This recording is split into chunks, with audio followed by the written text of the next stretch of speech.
Turtles! Turtles! Are you a turtle demon or something? No, you got it all wrong. I'm the white turtles. Sorry about spooking yous all. If you're not a demon, then perhaps you're a Moloch. Nope, I'm just a plain old turtles. Nothing more and nothing less. I'm sure you guys have lots of questions about me, but for now, I'd appreciate it if you could hold off on them. Right. Sure, if you insist. Much obliged. The turtles are traveling merchants of considerable savvy. Their services could be quite useful for members of the underworld like us. You don't say. Sounds handy. You betcha. And at old White Turtle Shop, we believe the customer's smile is what matters most. That being said, this being where it is, my prices unfortunately might be a little on the high. Oh no, you're going to give us a bargain. I'd love to do that, C's. But when you do's business out in remote areas like this, the costs add up and, well... You're just taking advantage of the situation. I can't entirely deny that, but... Then that settles it. You'll do business with us at market prices, and that's final. We should seal the deal with a smile, too, since it matters so much to him. Like this. Much obliged.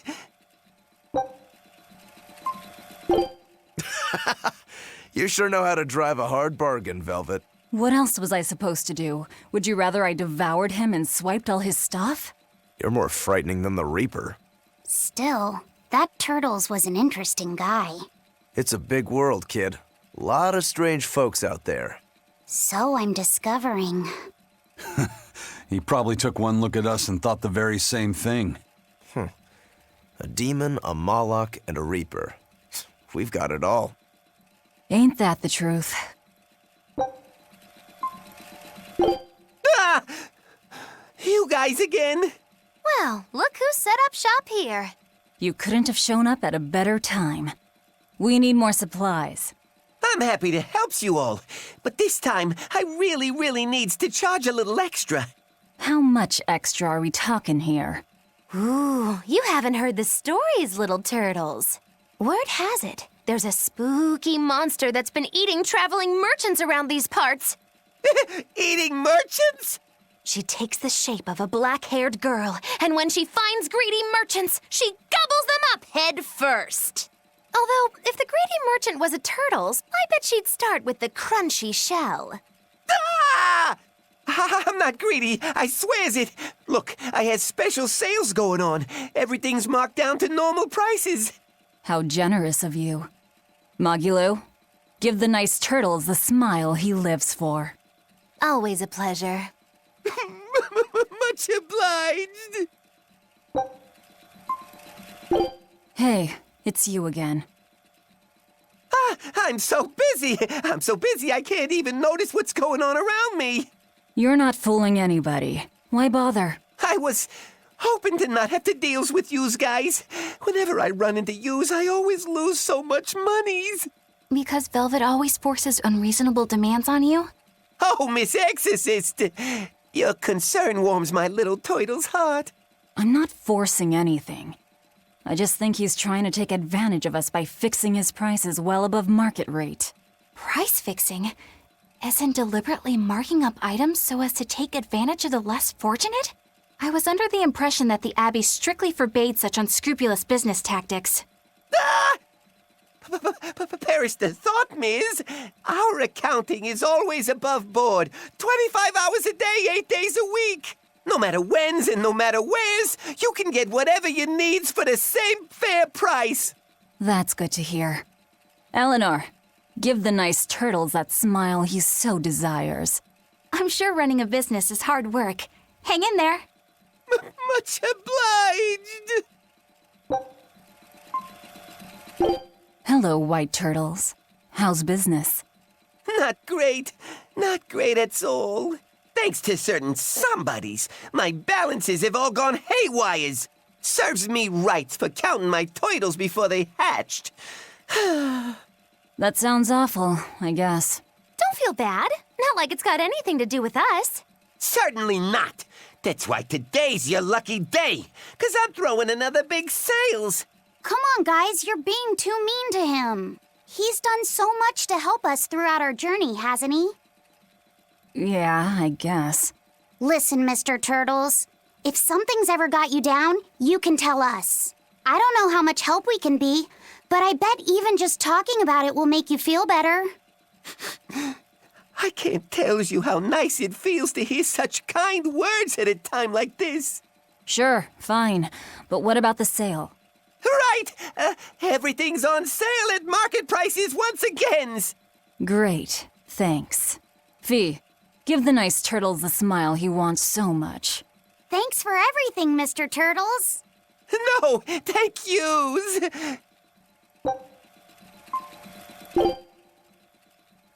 I can't sleep. I think I'm going to head down to the beach and check things out. I'm with you. Some things just can't be avoided. You're going to look for that talking penguin, aren't you? What makes you say that? We're just going on a walk.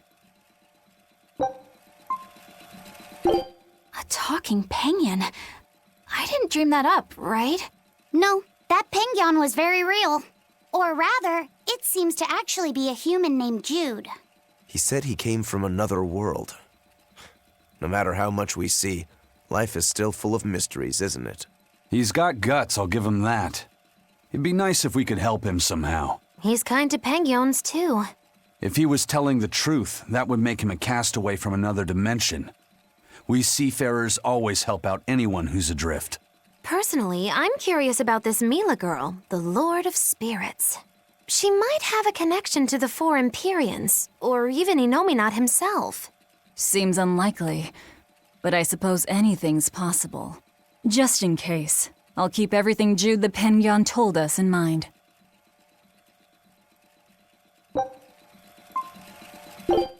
So it's a penguin with red eyes, a gold coat, and control over all four elements? That must mean... They're calling her Goldapen, huh? I've seen a lot of things out there, but never anyone who has mastered all four elements. Excluding myself, of course. Whatever she is, if she's taken down a praetor, she might be willing to work with us. Or, you know, it could be a trap. This strengthens the case that she could be connected to the Four Empyreans. Either way, we should probably go and find out. I'll send word to Jude and Iseult. Hold on. That might complicate the situation. We promised we'd let him know if we heard anything. I'm just staying true to our word. Fine. But I have my own way of doing things, too.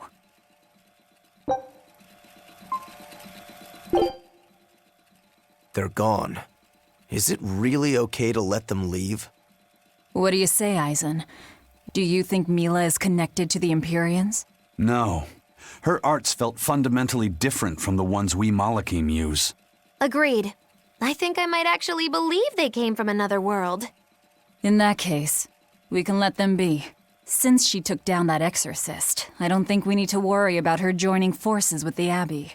Yeah, but couldn't she still join our side? I wonder. I feel like she might be a bit out of our league. I don't know. I think you two have more in common than you'd care to admit. We should leave them be. Besides, if they came with us, Eleanor might try to eat Jude. I would not!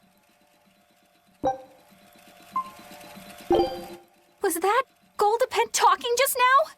When the end times come, a talking penguin will declare judgment upon the sinful.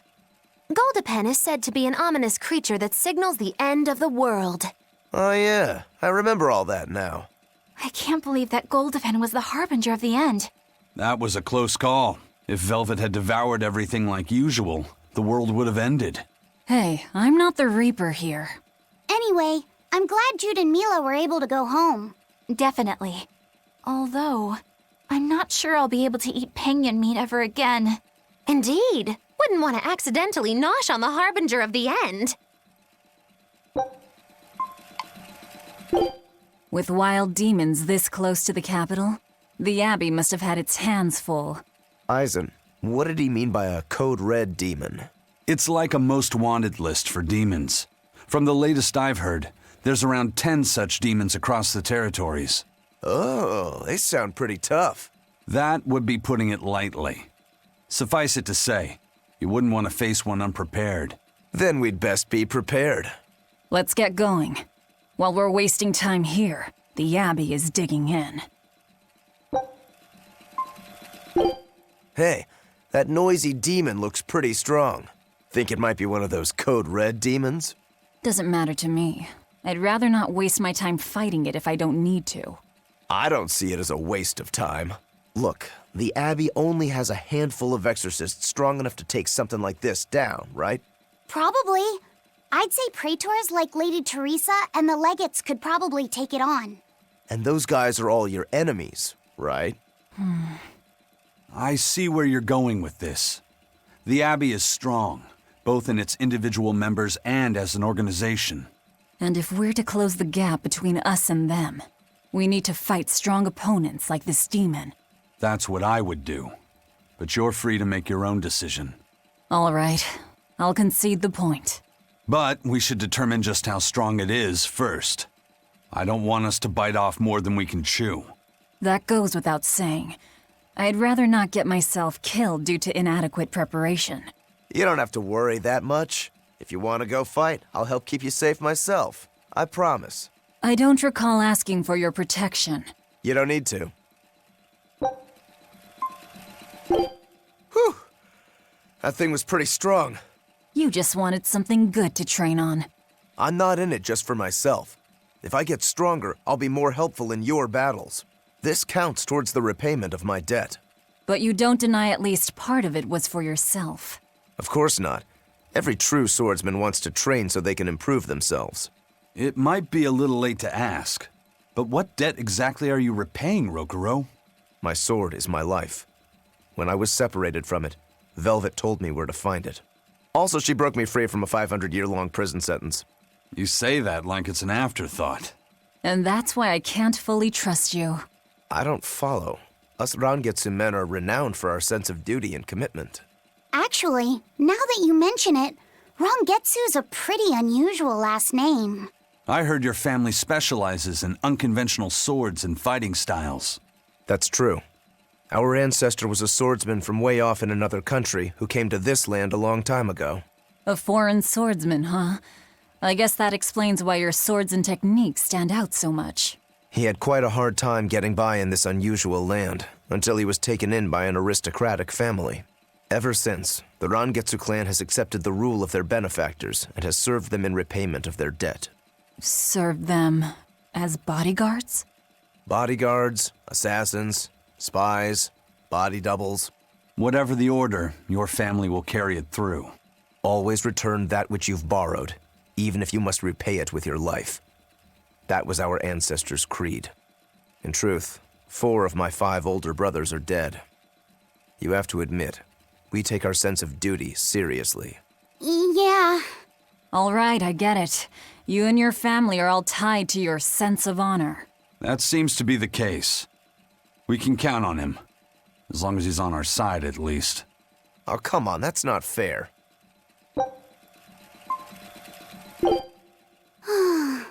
We won. I wasn't good enough. What do you mean? That demon was really strong. I don't mean the demon. I mean me. If Shigure were here, he'd have sliced it clean in half. But you use shorter dual blades rather than just one bigger one like him, so of course... No. He'd have done it with a shorter blade, too. You can't be serious. He's right. I think Shigure might really be capable of that. Yeah. He's done it before. Can I ask you a question? I don't mind. You want to know more about my clan? Yeah. Well, as the eldest son, Shigure became head of the clan and ran things for a while.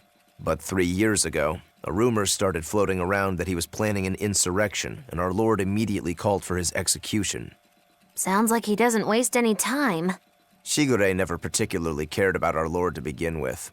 All he ever respected was personal strength. Then did your lord send you to do the job? Yeah. The only thing that can take down a Rangetsu swordsman is another Rangetsu swordsman.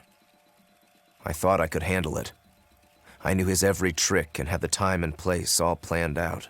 But when it happened, You got your ass beat. yeah, he made a fool out of me. I came at him with a greatsword, and he just used a small one. All the training I'd done, I couldn't land a hit on him. A rude awakening if there ever was one. Damn straight. I couldn't deny it. Shigure cast aside my greatsword and just laughed. Train harder, he told me. I was so frustrated by my weakness, my inexperience. So much so that I wanted to end my own life. So much so that I turned into a demon. Rokuro. In the end, Shigure escaped, and I was arrested for failing to perform my duty and sent to the prison island. And the rest, as they say? So you regret not being able to kill your brother. I know it sounds crazy, but that's just who I am. I'm not here to judge you. I'm just using you for my own purposes. As long as you fight my enemies, that's all that matters. That's the plan. That's what I do best as a demon. I'm sorry. I know you were hoping to negotiate an alliance. Don't worry. I don't think he's someone we could fight alongside. Come on, Rokuro. You wanted to kill him from the very start, didn't you? No. Well, maybe a little. So you did want to. You're a pretty scary guy when push comes to shove. Whatever happened to honoring your ancestral debt? I don't think I'm a hypocrite. My debt was made when I was human. That has nothing to do with the demon I am now. That's how you really look at it? I do. I incurred my debt toward you after I became a demon, and you can count on me to repay it. I'll take your word for it then. But Rokuro, when the Count said he was going to kill Lord Shigure, was that really something impossible to forgive? How do I say it? I will kill anyone who disparages Rangetsu's skill. That's all. That's just nonsense. I'm sure I sound like the Count. I won't ask you to understand. Of course I don't understand.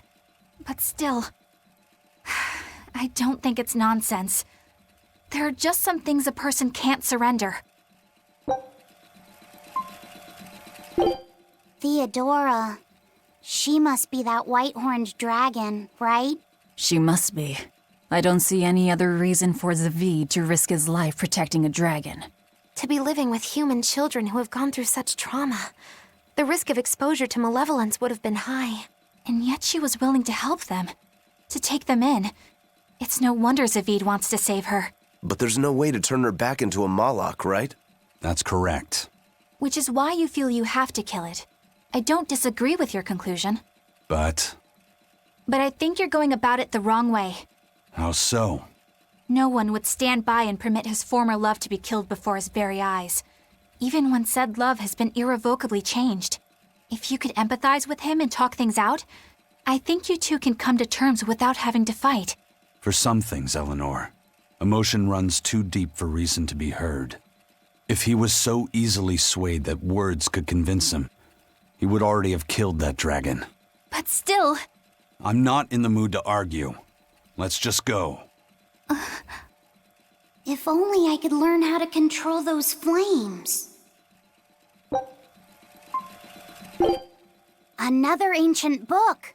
We're gonna need Grimoire's help to read it. I had a hunch this might happen, so I actually brought Grim along with me. Let's get this over with. Yes, teacher. If you read this part as Snira, then it means should do. But if it's a snick, then it means don't do. The other word attached to it is pronounced cre. Which of those first two readings feels right to you? Sound it out. Cre, Snira, Cre, Snick. Kresnik. Kresnik feels right somehow. All right. And Kresnik translates as... To retrieve something intact. To dig it out. But if that's what it means, then... Yes, this is quite the extraordinary book you've found. Hey, you two mind explaining what's so special in a way the rest of us can understand? It's research about dragons and Malachim, written long ago by someone trying to figure out how to change a dragon back into a Malak. they can be changed back? Does the book tell us how it can be done? The book only contains records of failures and the conclusion it was impossible. But something interesting is written in the corner here. Unless the intact heart of a white-horned dragon is consumed, a Moloch's blessing shall be everlasting. By devouring the heart of a white-horned dragon, a Moloch's blessing will be lost. Are you saying that this is a way to break the Reaper's curse? If what this book says is true, yes. Meaning one Moloch would have to eat another Moloch's heart? That's a little gruesome even by my standards. Wait, was that something that actually happened during the ancient Avarost period? The book states that during the course of the research, some Malachim were discovered to have lost their blessings. But it's not conclusive. Guess there's no way to know unless we give it a shot.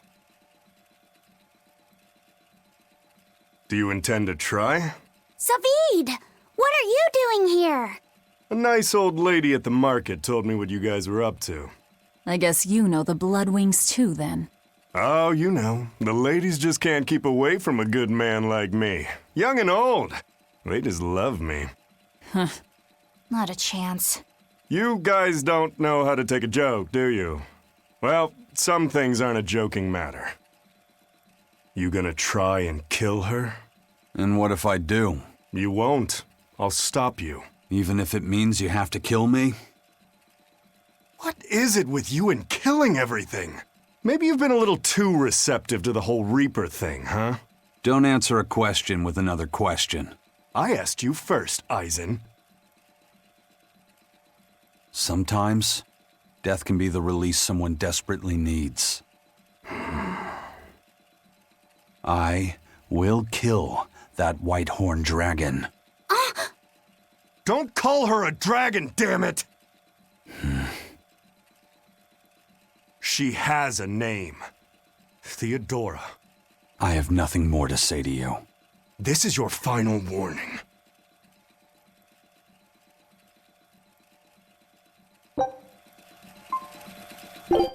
Who would ever guess that devouring a dragon heart could lift the Reaper's curse? Oh, what a glorious day it'll be when you drop the curse part and just become a Reaper at heart. It's like a bad fly. The more you try to shoo it away, the more it sticks around. Do you think Eisen will really go through with it? Don't ask me. Well, I can't exactly talk to Magilu and Rokuro about it. Tact is lost on them.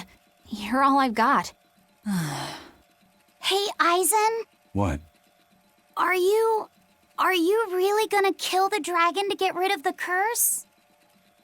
Yeah, I am. Even knowing what she means to Zavid? All the more reason to do it. All the more. What do you mean? I've said my piece. You can figure it out on your own.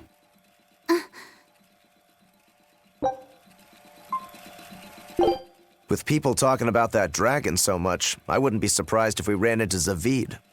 Yeah, and if he and Eisen butt heads again, I don't think we'll be able to avoid a fight this time. Eisen said he was going to kill that dragon because she's important to Zavid. And he said that to kill was to save. What could he mean by that? Why does it have to be like this? I get that their creeds mean a lot to them both, but isn't that all the more reason for them to try to understand each other? But instead, they resort to fighting without even listening to each other first. How can they be like this? Yeah, I don't want them to fight either. But there's something else I can't figure out. Is it about why Eisen's so intent on killing that dragon? That's part of it. What I can't figure out is what he means when he says that killing can also save someone. And how he's not the one with the curse. Maybe he feels pity for Theodora, and how she's doomed to keep on living as a dragon. Yeah. What does it really mean to live? This topic sure got deep fast. Yeah.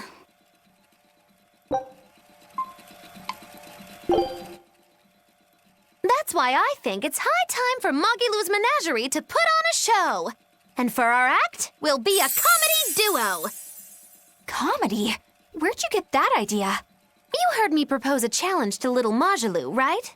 But not one of you knows a single acrobatic trick. Sorry. Don't apologize. You couldn't have seen this coming. Well, you could act like you feel a little bad at least. Now, normally I'd make you guys do something flashy like jump through a ring of fire, but I'll be magnanimous and let you do comedy instead.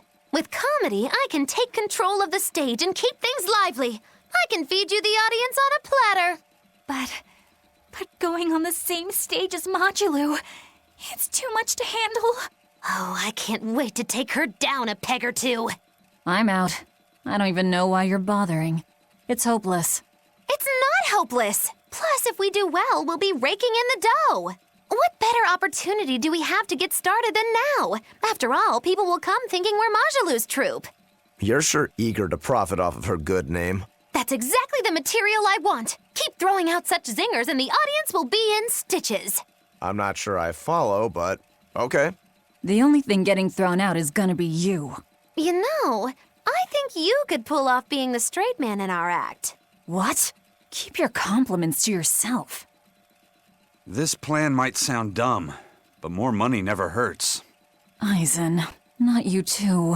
Then it's settled. Now we just need to book ourselves a few gigs. I've got an in with all the stage directors in town. For now, I think everyone should pair up so we can figure out just what sort of comedy chops you all have. Everybody? Even me? Certainly. Each one of you is a part of Magiloo's menagerie, after all.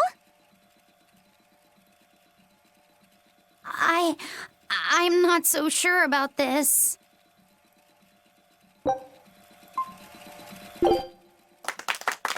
Hi there! We're Moggy and Val, your lovely comedians for today! Magikazam! We're still new to the comedy business, but we'll do our best to give you a memorable show.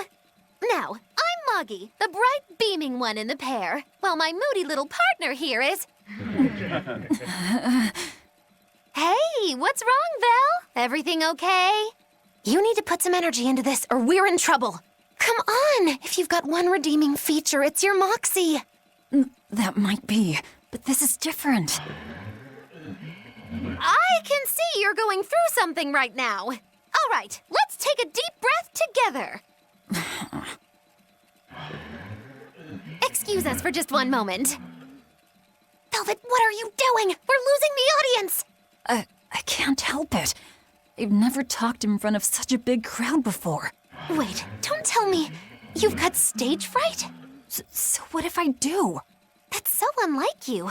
Just pretend that you're fighting some nasty exorcist and give it some gusto. Easy for you to say. I'm embarrassed out here. Don't be such a girl. I am a girl. That's it. Just do that, but project your voice. I can't, and I don't want to.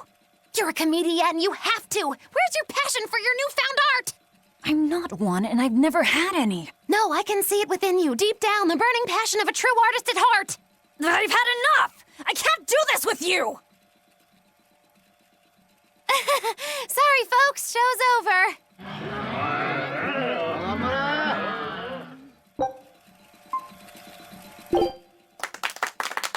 Hi there, we're A Boy and His Witch, your partners in comedy today.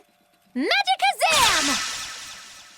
We're still new to the comedy business, but we'll do our best to give you a memorable show.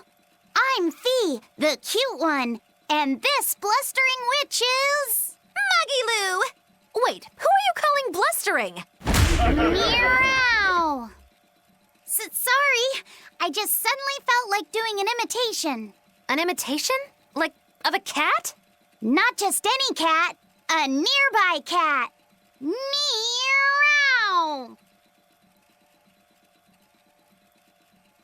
You're losing them. Time to go on our charm offensive. Roll with it, kiddo. Every slip-up is just a new opportunity in disguise. See? It's supposed to be a pun on how cats sound and how near is pronounced. I didn't actually hear a nearby cat meow like that or anything. He's explaining the joke? Are you going crazy, Laphicet? What good does explaining a bad joke do? But you told me to ad-lib to try and win our audience over, didn't you? I figured maybe if I explained it to them, they'd get the joke and find it funny. Just stop. Even if they get the joke that way, it's just going to be sad. I don't mind that. I'm not afraid of messing things up. I just want to make sure our audience feels valued. No, you have the right idea, but... I guess I should mention, Moggy Lou's the one who came up with the script. She just made me come and act it out. I don't care if it made the audience happy. You just sold me out. I can't work with you like this. No way!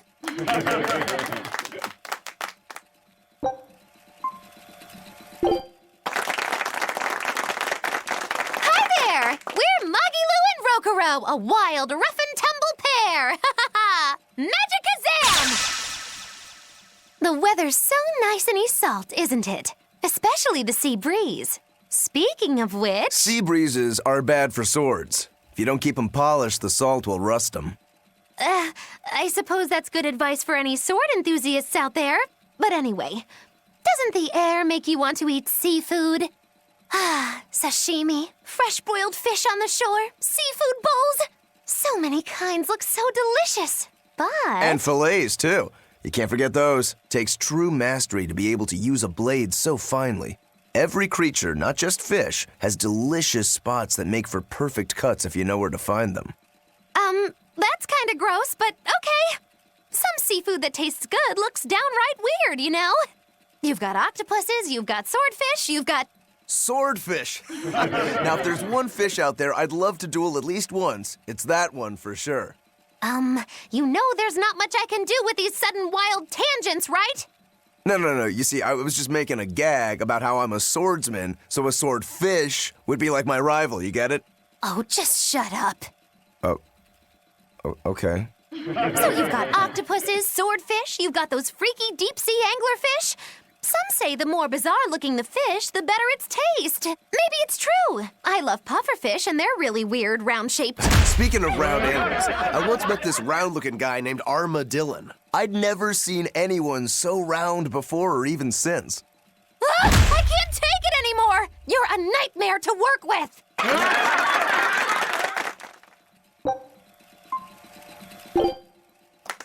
Hi there! Thanks for having us again! The Bienfu Keepers! Magicazam! Whoa, back it up. Again?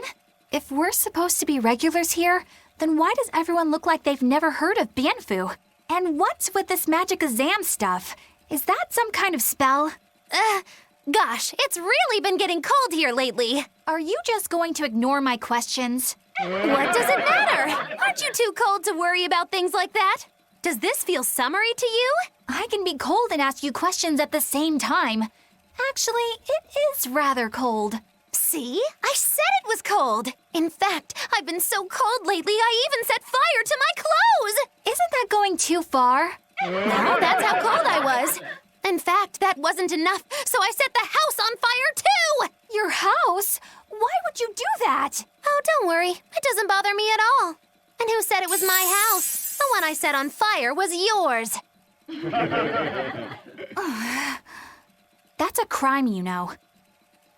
Huh? What's wrong? That's not in the script. Arson is a serious crime. Well, yes, but...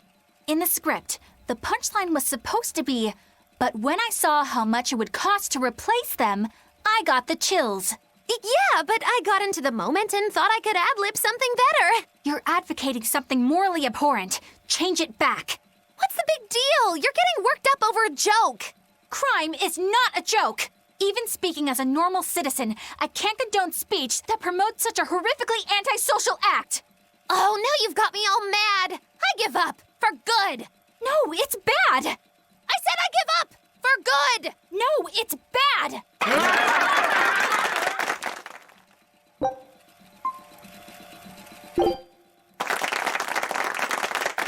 Hi there. We're your friendly comedy duo, Death by Laughter. Magicazam! Huh? He just stole my line. Thank you all for coming here to see us today.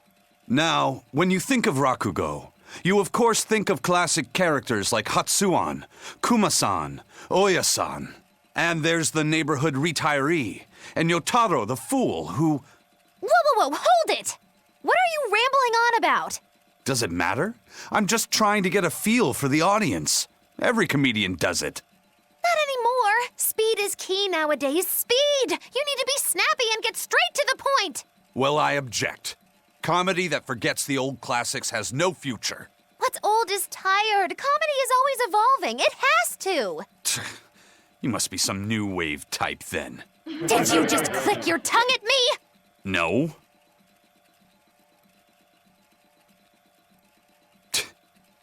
You totally did! I heard that! I'm the leader here, and don't you forget it! If you respect comedy, then respect my authority! Sorry. All right, as long as you understand. Now, what are you thinking of doing today? I was thinking of maybe imitating a clock. Cut that out! I can't take this anymore. You're impossible!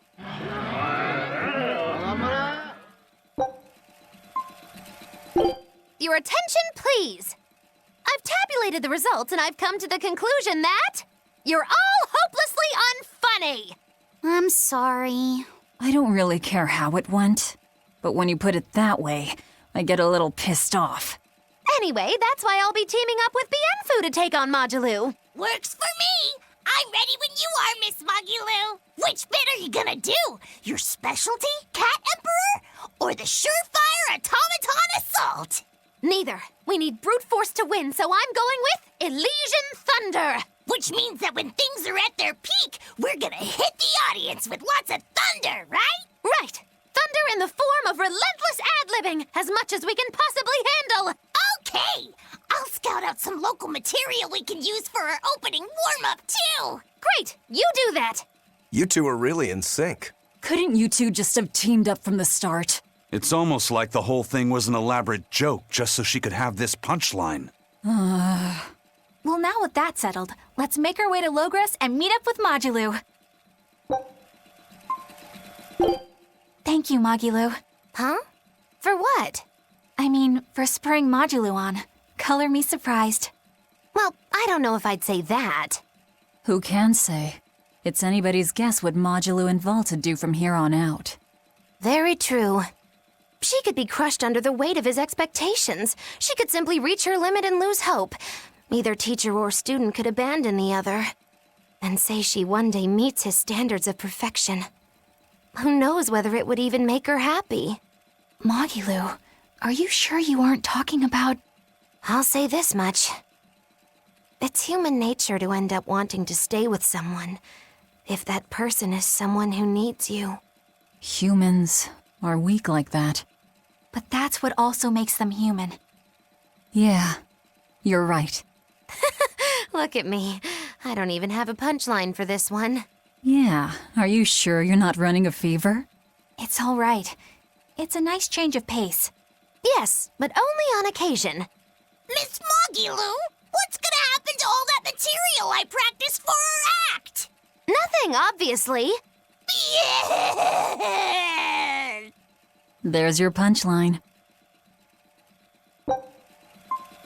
The Omega Elixir. That's an ancient medicine said to be able to cure any disease.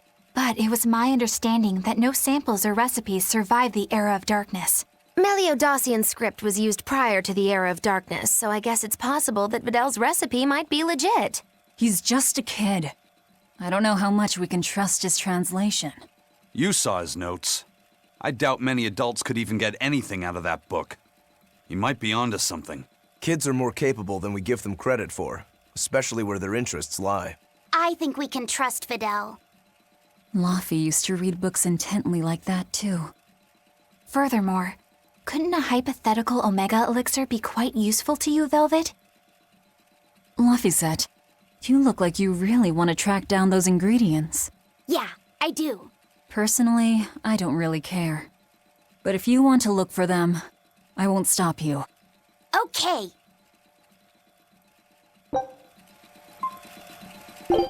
This must be Long Dao's dust. The ingredient Videl's Omega Elixir recipe calls for. I can't believe you actually found it. We have to go tell Videl. Maybe he's been able to translate the rest of the list. Yeah. Do you think he's always that sick? Wouldn't surprise me. I was weak when I was a kid, too. He's probably been like this since he was born. That must be why his parents named him Videl. It means to live. Huh. I never thought about that. Laphicet is like that too. It means one who lives. One who lives. And he wants to be an explorer when he grows up. I feel sorry for him. But if he drinks the Omega Elixir, I think he can get better. When he sets off on his adventures, will you let him aboard the Von Eltia, Eisen? I suppose I could cut him a deal. You'd charge him? I'm a pirate, kid. Comes with the territory. But I promise you, I won't charge him too much. I suppose that'll have to do. One who lives. I did not know that Laphicet's name had meaning behind it. Didn't mean much in the end. I poured my soul into getting him through. But he's still dead all the same. Hope. What a waste. You really think it was pointless? What else am I supposed to think? It won't bring him back. Look! It's another ingredient for the Omega Elixir. A unicorn horn, huh? Hey! Whoa! Careful with that! If anyone other than a maiden of pure heart touches a unicorn horn, it loses all its powers. A maiden pure of heart. That's a pity. Nobody here fits that description. I beg your pardon. Just what kind of woman do you think I am? Well, when I think of a pure maiden, I think of a princess who's never lifted anything heavier than a pair of chopsticks her whole life. Your view of women is completely messed up. Is it? Well, personally, I'd liken myself to a maiden who's maxed out her purity stat by her third playthrough. But I'll defer to Velvet. Hey, Fee. Why don't you carry it? Me? Are you sure that's okay? Honestly, I don't know. But you're the one who wants to make this Omega Elixir. If you can't get the ingredients yourself, I don't see much point in keeping this up. Yeah, you're right. Don't worry about it, kid. Magilou's just quoting some old wives' tale. Unicorn horns are actually just tusks from a kind of whale called a narwhal. Why didn't you say that sooner? Eisen, you spoil sport. I totally had them on the hook. At least we've established that Magilou wouldn't be able to hold a real unicorn's horn. Well, for now, let's report our success to Videl. Laphicet, you don't have to feel so bad. It's okay. Thanks, Eleanor. But Videl's right. I hadn't even considered his point of view. But you were just trying to be nice. Well, even if he doesn't want me to interfere with him, I still want to make that Omega Elixir. He's a friend, and he's in pain. I want to help him. Yeah, you're right. I'll help you out too. Keep basking in them sunshine and rainbows, kids. But as far as anyone knows, there's not one case in all of recorded history of anyone who has it surviving. How does it progress? It's incredibly rare, only caught by children. Nobody knows how they get it. Some people think they're born with it. Might even be a curse. Symptoms are certainly weird enough. A fever every 12 days, just like Laffy. Did he have the 12-year sickness too? Did Artorius know that when he decided to sacrifice Laffy? Was there never any hope to save him at all? Was he doomed to die at age 12? That's too much to...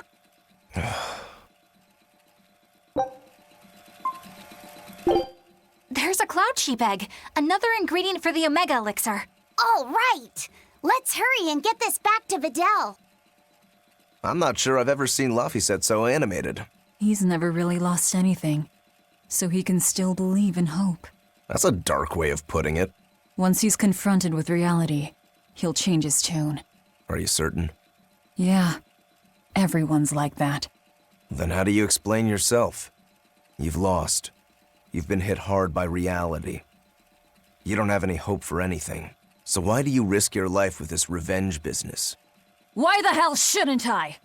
There's no hope waiting for me on the other side of revenge. I know full well it won't fix anything or bring anyone back.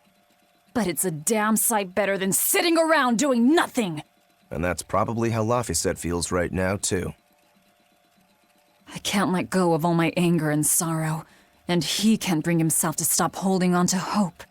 This is how far he'll go for his friends. You two are both illogical, for sure. I suppose a dumb old demon like me doesn't quite feel the same need for action.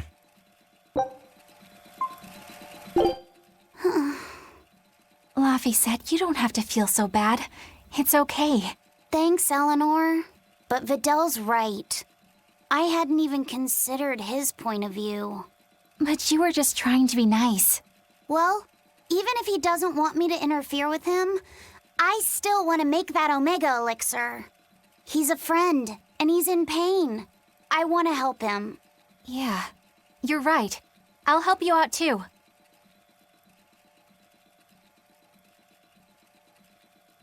Keep basking in them sunshine and rainbows, kids. But as far as anyone knows, there's not one case in all of recorded history of anyone who has it surviving.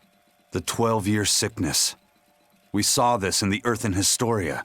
Yeah, my little brother had it too. He knew it. That's why he asked Artorius to. What else could he do? He had no hope against that disease. That's probably true. But that doesn't exactly help dull my sorrow. The opposite, actually. If I forgot that feeling, well, my brother deserves far better than that. You're strong, Velvet. You know that? There's a cloud sheep egg, another ingredient for the Omega Elixir. All right, let's hurry and get this back to Vidal. I'm not sure I've ever seen Laphicet so animated. He's just not one to give up easily. I honestly couldn't tell you where he gets it from. Really? I think you and Laphicet are actually rather similar. You can't be serious. Oh, I'm completely serious. And to a dumb old demon like me, it doesn't seem like a bad thing. What's the plan, Laphicet? Do you still intend to look for that last ingredient? Why bother? Time's short and we're out of leads. I know it's sad, but there's nothing we can do. Vidal was fated for this end from the start. Is there really nothing we can do? Don't feel guilty. None of this is your fault. You've been a good friend to him. Besides, the Omega Elixir is a fool's errand anyway. How could you say that? Jeez, Velvet! Even I'd have tried to soften that one. What's there to be gained from being less direct? Sure, it might hurt now, but in time, it will be just another memory. A sad memory you'll keep tucked away for when you need it. How can you talk like that? Vidal's still alive! And what about all of his research? The Omega Elixir is real! I'm sure of it! I'm not ready to give up! Then stop talking about it and keep on looking. You mean it?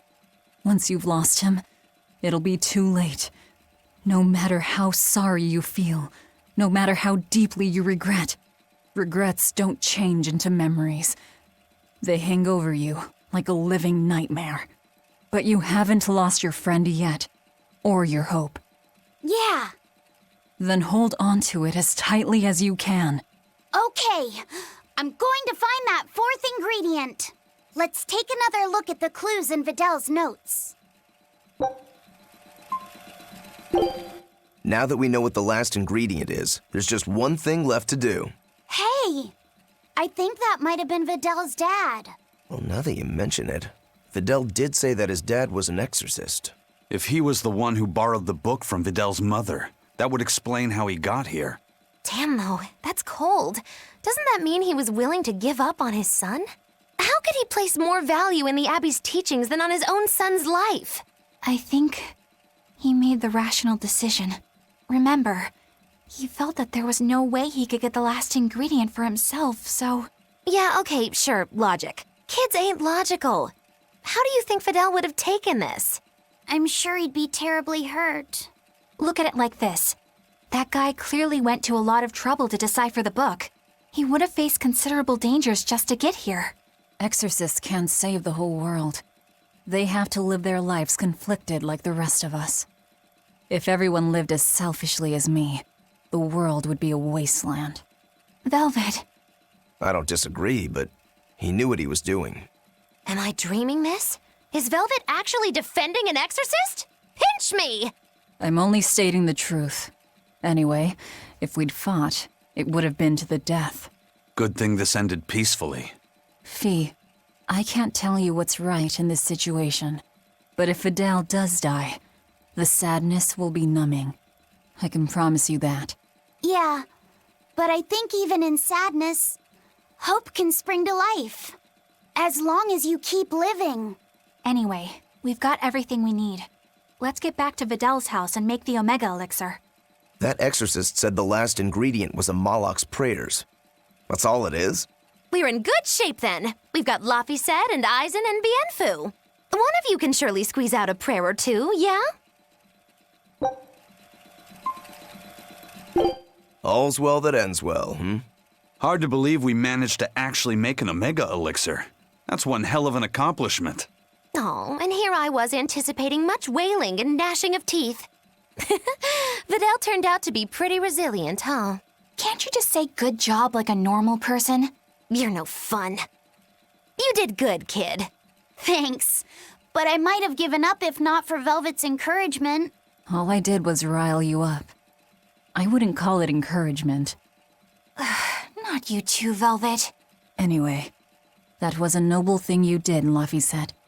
You really held on to your hope all the way through. Yeah, I just didn't want to give up on Vidal. But I don't really think it's worth praising. I haven't felt lost like you have, Velvet. If I had, I don't think I would have been so sure of myself. Perhaps. But I think you'll still have it in you. Even if you ever do lose something, dear. Huh? Why? That's just the feeling I get. Look, I'm tired of Eleanor's grumbling, so I thought I'd say something nice for once.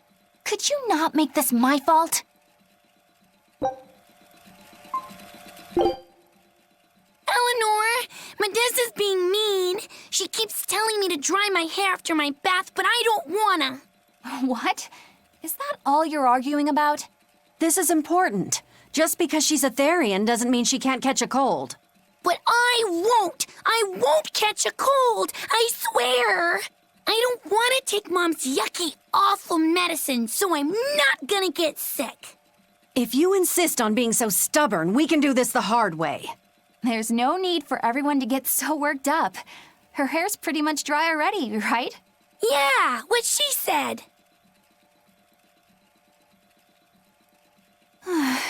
I'm spoiling her, aren't I? Seriously. Look, we don't even know what would happen if a Therian catches a cold, let alone how to treat it. That's true. But look, I get it. I know you feel responsible for her. You mean what happened to her mother? Yeah, Laphicet told me about it. My, look who's a little tattletale. I'm sorry. But I thought Medessa should know, just in case. It's fine, I suppose. I should have told her myself. Well, at least I understand everything now. It's all too tragic for words. Yes. And the knowledge would not be something that a young child could possibly bear. I'm not planning on telling her. That's probably your only option.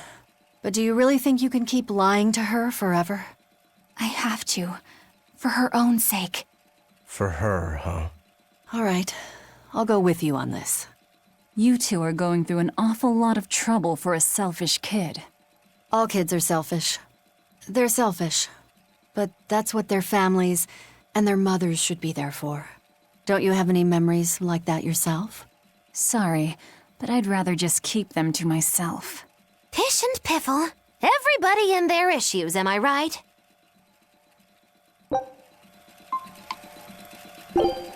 Surely there's some way we can save Kamoana and the others. I couldn't tell you. I just feel like I have to do something. For Kamoana.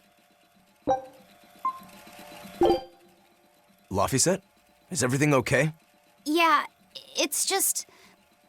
I don't know how to explain it, but I sensed something, and it wasn't good. It's like something dark dug itself into my chest, Eleanor's the same as always, right, Rokuro? Nothing different? Yeah, same old fired up Eleanor. At least, that's what she projects.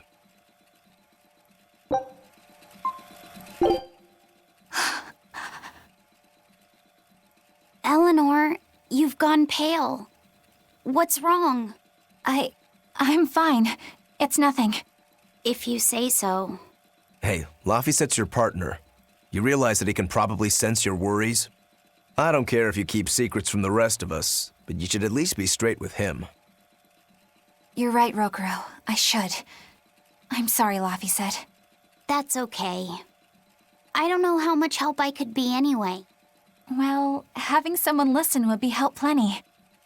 I think the demon that Bloodwing mentioned could be one that attacked my village. Is that when you got your scar? It was when a group of giant trolls descended on our home. They were after a jewel housed in our shrine. A jewel called Eleanor. Same name as you. It means light. The jewel shone brilliantly, even when in total darkness. It gave its blessings upon our village, and in turn, we safeguarded it for generations. During the attack, my mother and I fled with the jewel to keep it from falling into the demon's hands. But we didn't get far. I got hurt, and my mother... She used the jewel to draw their attention away from me. She died, protecting me. I see. So if the demon possesses this Eleanor jewel, you'll know it attacked your village. And that it's responsible for your mother's death. Exactly. If you want vengeance, I've got your back. It sounds like this one will put up a fight. But you know Velvet. She doesn't like us calling the shots. Knock yourselves out. If there's one thing I can connect with, it's wanting revenge. Just so we're clear, this thing isn't the reason I joined the Exorcists. This thing? You talk of avenging your family, and it's just this thing? My mother said, "Stay strong and keep living." As she lay dying, she begged me to survive. And I want to be that person. I want to be strong. Right now, my first priority is to find Kamoana's medicine. That's all I'm saying. Hey, whatever. It's none of my business. But I better not hear you complaining if I end up devouring that demon first. Got it? I have to be strong. I have to be strong. For Kamoana and my mother. Did that weird feeling just come back? Yeah.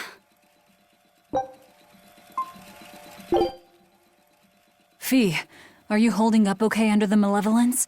I'm fine. It's Eleanor I'm worried about. She'll manage. That woman takes no half measures. Not with life, not with malevolence, and not with fighting to overcome it. She will get through this. That's just who she is. Yeah, you're right. Bad news, guys! What? Are you molting?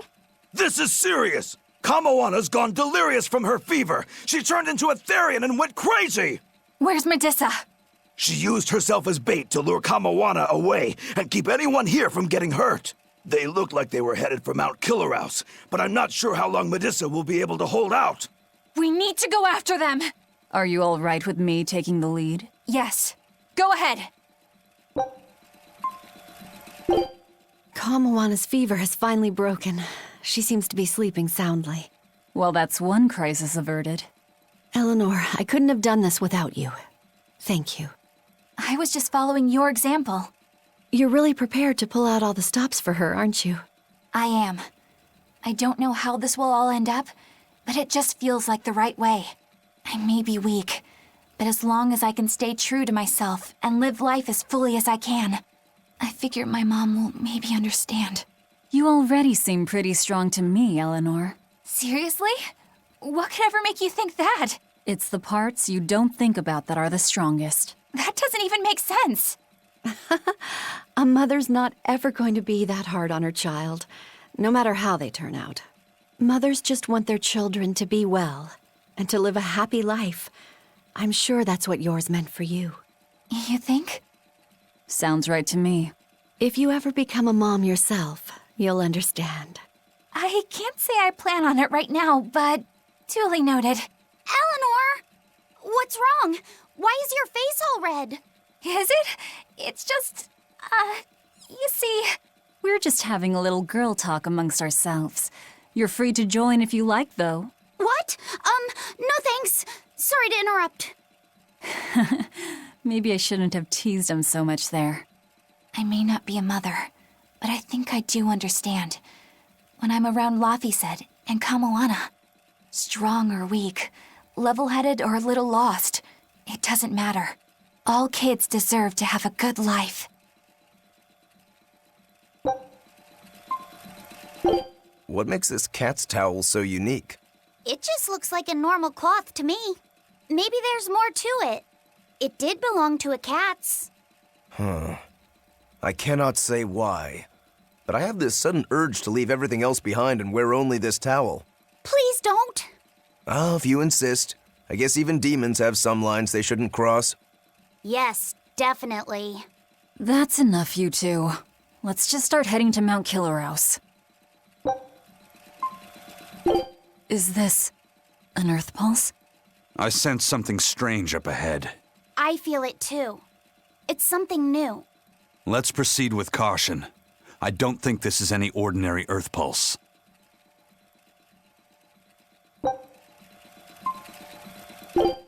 Heavenly realms? Thousands of years?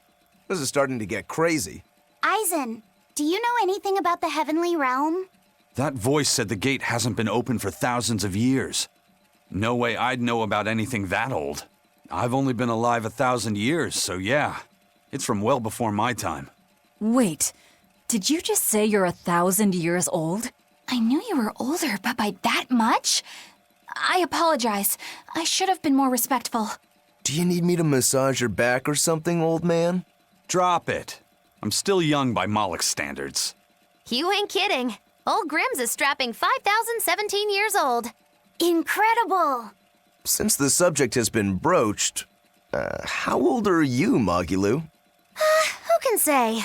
Age is just an arbitrary number when you come right down to it. What matters is that I'm young at heart. That's the sort of thing people start saying at about 30. Ugh! I should apologize to you as well. Why? What's there to apologize for? I've been 14 for as long as I can remember. Whatever would we do without this inane banter?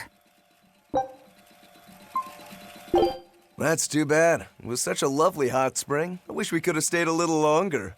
No, you really don't. Let's all agree to forget this ever happened. How do you expect us to do that? Don't go asking for things we can't actually do. I said forget it! If you insist, I'll try. Fine. Yeesh. So much for a nice team-building exercise. I feel like this has just driven a wedge further between us. I heard you kept your eyes covered the whole time.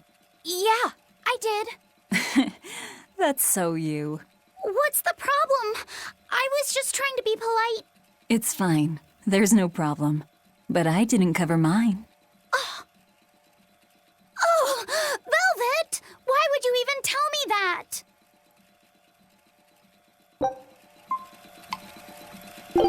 That definitely looks like an Earth Pulse entrance. I don't sense Inominat here. We still need to be careful. We might have ousted him from the Earth Pulses, but the 4 Empyreans are in play now. If we want to learn anything useful, we'll need to go inside. Be ready for anything. So Ceres took her oath to make armatization possible.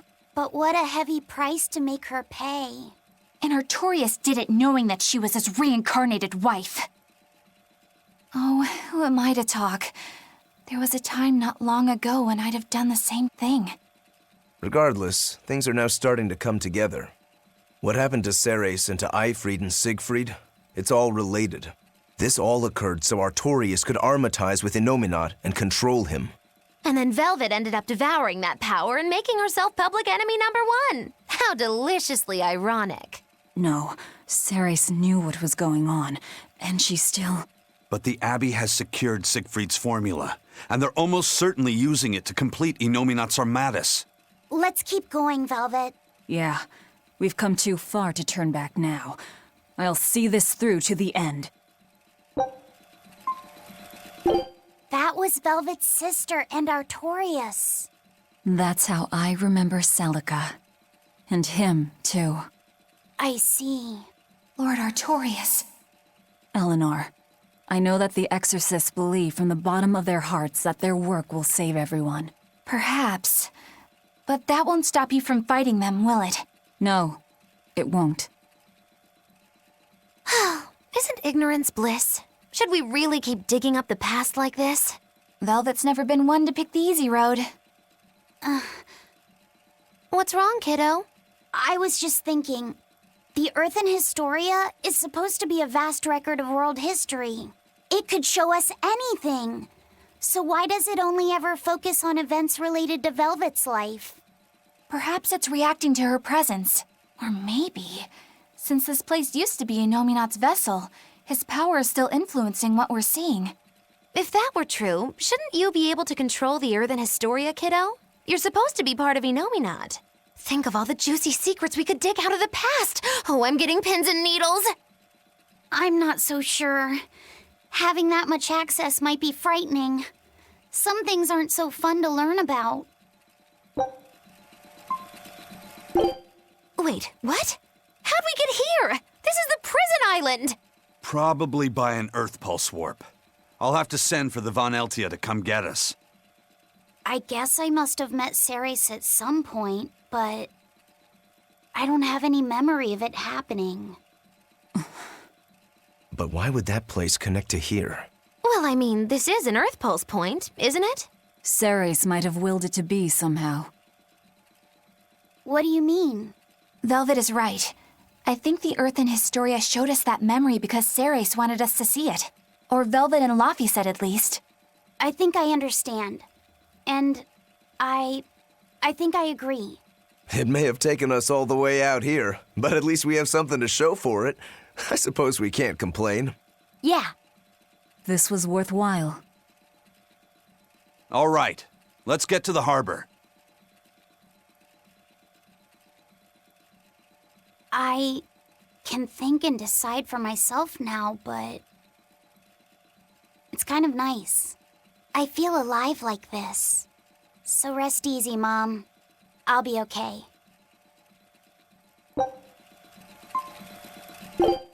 Now that hit the spot. Hey, Velvet, can I ask you a question? You can do whatever you want, but just because you ask doesn't mean you're getting an answer. So, about that whole apple thing, you can't taste anything? Not entirely. I can taste blood. Nothing else? Nothing. And I don't think I can feel full either. You don't think? You talk like you've never had a good meal before. I haven't. Not normal food, at least. Not since I became a demon. So, what have you been eating? Please. You were in that prison with me. I'm sorry. Forget it. This is just what I am now. As long as I have a recipe, I can still cook. And now I don't even have to worry about how it tastes. I suppose. Food keeps my strength up. That's all I care about. I think I'm finally getting the hang of cooking without testing the taste. You know, I've always thought you were a really good cook, Velvet. It's not so hard. All you have to do is follow the recipe. After my sister died, I always did the cooking. The most important thing is adding just the right amount of salt, and the final adjustments of flavor. Oh, and once you're just about done, you have to make a wish that it turns out tasty. You wish for flavor? Yeah, so long as you do that, anything will turn out tasting good. Celica taught me that. It sounds like your sister was quite the master chef. Oh, I don't know about that. But now I'll never be her match. I've lost my taste, sure, but I've also forgotten what it even feels like to taste something delicious. What I make isn't really food. It's merely sustenance. I don't think that's true, Velvet. Nom, nom, nom. This is great. You're a fine chef, Velvet. I just remembered something my sister said. She always wished for our food to taste good, because she wanted to see us happy when we ate it. Oh? And she said I ate like a pig, too. I don't think you do. It's a good thing. You should eat a lot, too, so you can grow up big and strong.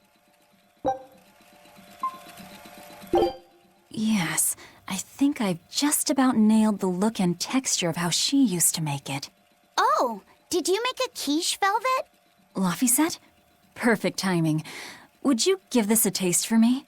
Sure, I can do that.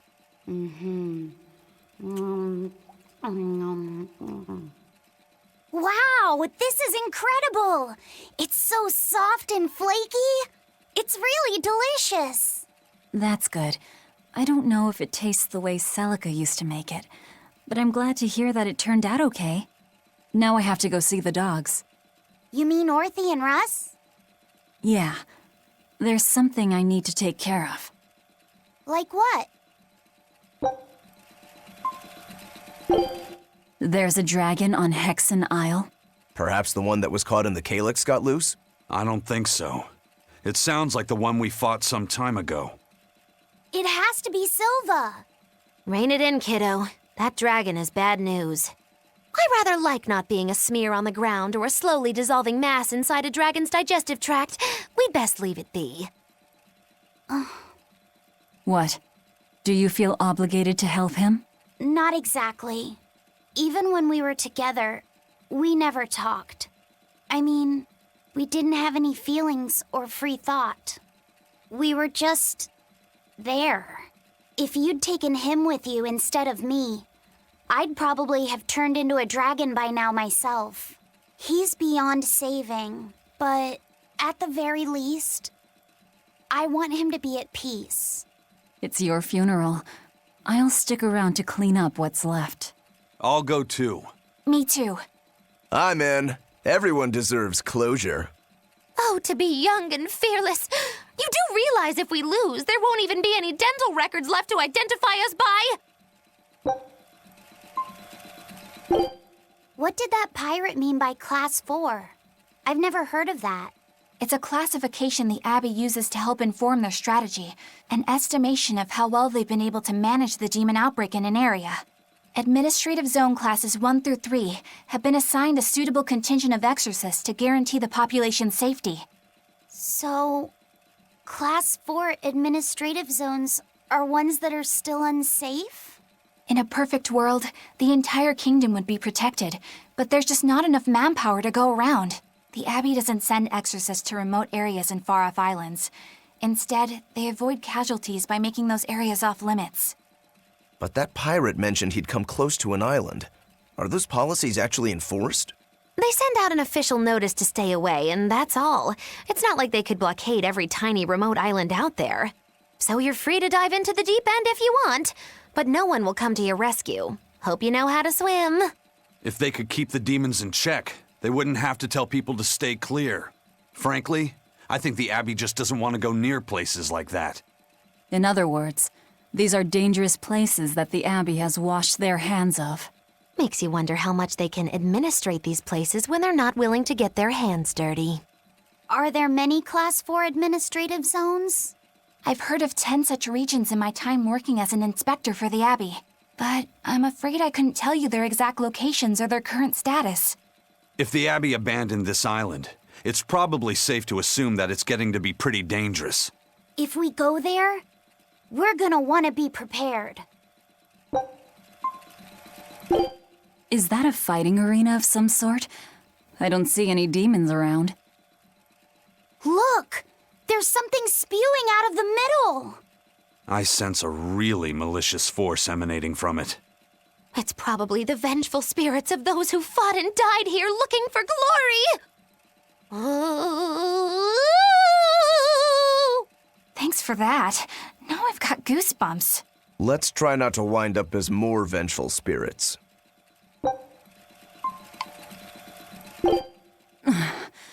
Looks like we won't be joining the party. I can see why this place is the stuff of cautionary bedtime stories. Not to mention why the Abbey's keeping way the hell away. We shouldn't let our guard down. But this place could still be a good chance to hone our combat skills. Indeed. Most everything we fought here seems to follow a pattern. This is a good place for tactical training.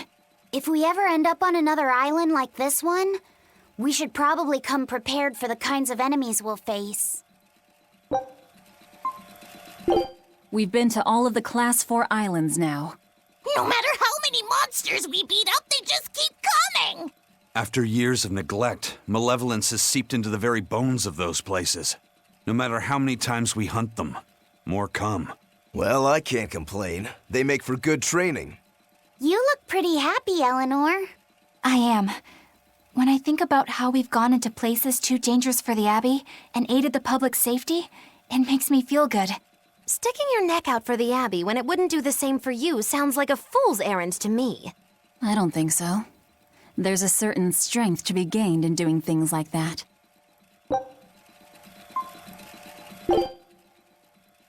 That snake Artorias. They say flowers have different meanings and stuff, right? Any idea what princessias signify? Betrayal. Oh?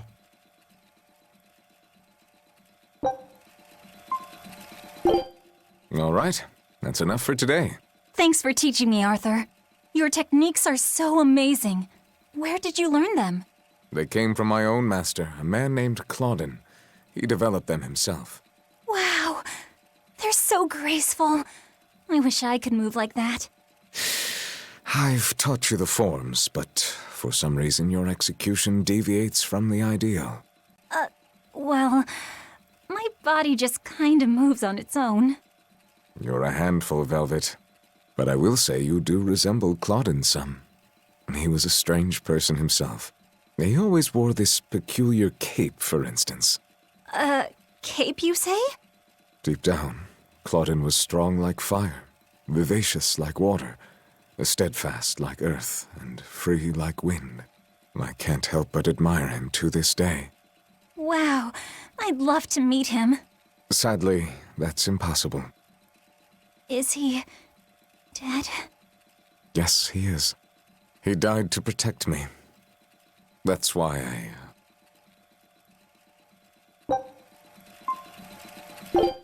No way. The events recounted in this book happened 300 years ago. It can't be the same Claudin. Velvet, are you okay? I'm fine. Don't mind me. King Claudin was quite strong, wasn't he? He was more than just that. He's the most well-loved and trusted king in our history. Or so the book claims. To this day, all of Midgard's rulers claim to be direct descendants of King Claudin Asgard. Knowing that, there might be meaning behind them bestowing Artorias with the grandiose title of Shepherd. I could see it as an attempt to recreate the same glory enjoyed by the Hero King who ended the Dark Period. If that's true, it's a childish ploy. The world's not so easily changed. I wouldn't be so sure. What matters is that the title inspires hope in the people, who in turn give him their support. Then, as their shepherd, he can guide his flock in any direction he pleases. If Artorias knowingly accepted that title, we can be sure he's fully committed to his cause. Oh, he's certainly committed. I've seen just how far he's willing to go.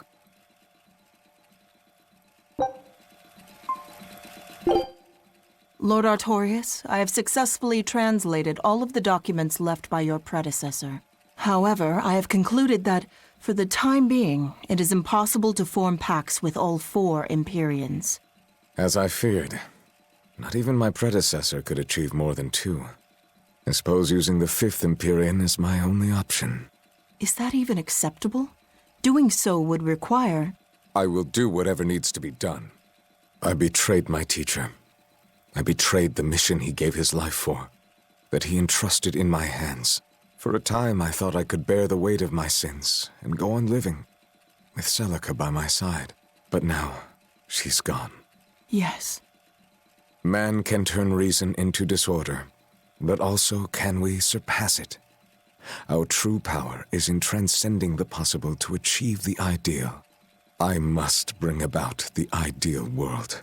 I couldn't protect the people I loved. But this, at least, I will accomplish. Arthur? Huh? What is it, Velvet? Were you just talking to someone? No, I was just thinking out loud. Oh, okay. I finished making dinner. Tonight is prickle boar stew. Plenty of meat, but not too heavy. Sounds great. Let's hurry on back home then.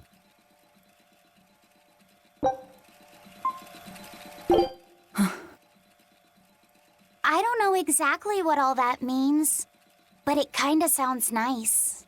I suppose. Actually, it doesn't make much sense to me either. It's too dense for me.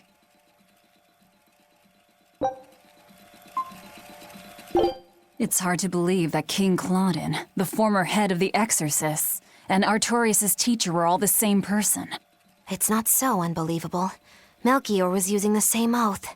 I'd even go a step further and say that Melchior was imitating Claudin to get in his inner circle.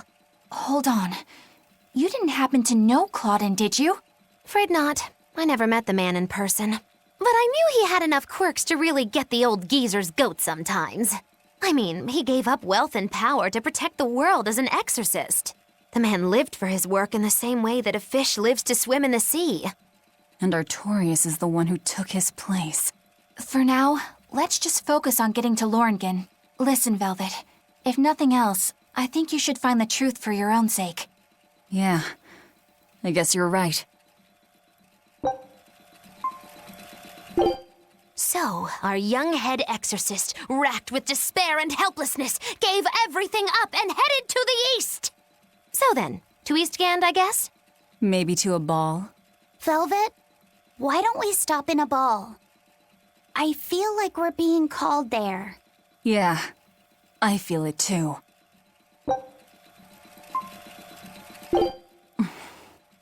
I think I understand Artorius' past now.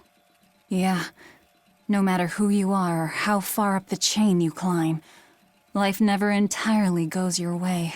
You said it. As much as he claims to be a man of reason, he still managed to give in to sentiment enough to plant flowers here. Not only can he not protect the ones he loves, he can't even permit himself to be free. Indeed. But I think that's human nature, too. I suppose. But I'd also say he has an inner strength like no one else. He lost his master and his wife, and yet he overcame those failures to rise again as the shepherd. I get that. But it doesn't absolve his crimes. I have to settle the score with him. Yeah. I'll be with you until the very end, Velvet.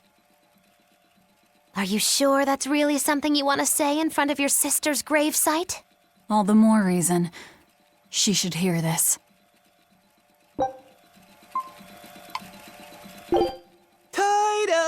Toidles, keeping tight circles. Oh, perfect timing, Eisen. I's got a letter for yous. A letter? Did you get a reply to that letter you sent? What's it say? What's it say? I know everything that you've done. Repent for your horrendous deeds, you monster. What did you do, Eisen? No idea. There's no sender written on here either. Who would write something so awful? Who cares? If I gave a damn about other people's feelings, I wouldn't be a pirate. I suppose that's true. Forget about it. What's the status of the other stuff? The Palmier made it just fine. But we've run into some troubles finding the Nordals. My deepest apologies. What are Nordals? Nordals used to be given out by Empyrean temples. If you collect a set of 4, you'd find happiness. Oh, so they said. Nowadays, there's only 4 left. Red, blue, green, and black. Even worse, nobody hardly knows nothing about them. Dolls of the Empyreans. Do you think they're like that one we saw of Aminoch in that shop in Isolt? Kind of. But these are less gloomy looking and more, how can I describe it? Something like a quiet radiance? A quiet radiance. That's perfect! I think I get it. I'd never have pegged you as a collector of religious claptrap, Eisen. Think they'll help keep the Reaper away? Probably not. But in the off chance they actually work, they'll keep her safe. Her. Hey, that letter Eisen sent off earlier was addressed to a woman, wasn't it? Our little Laffy set is growing up. No, I wasn't implying she was his girlfriend. Her writing just seemed more mature, and...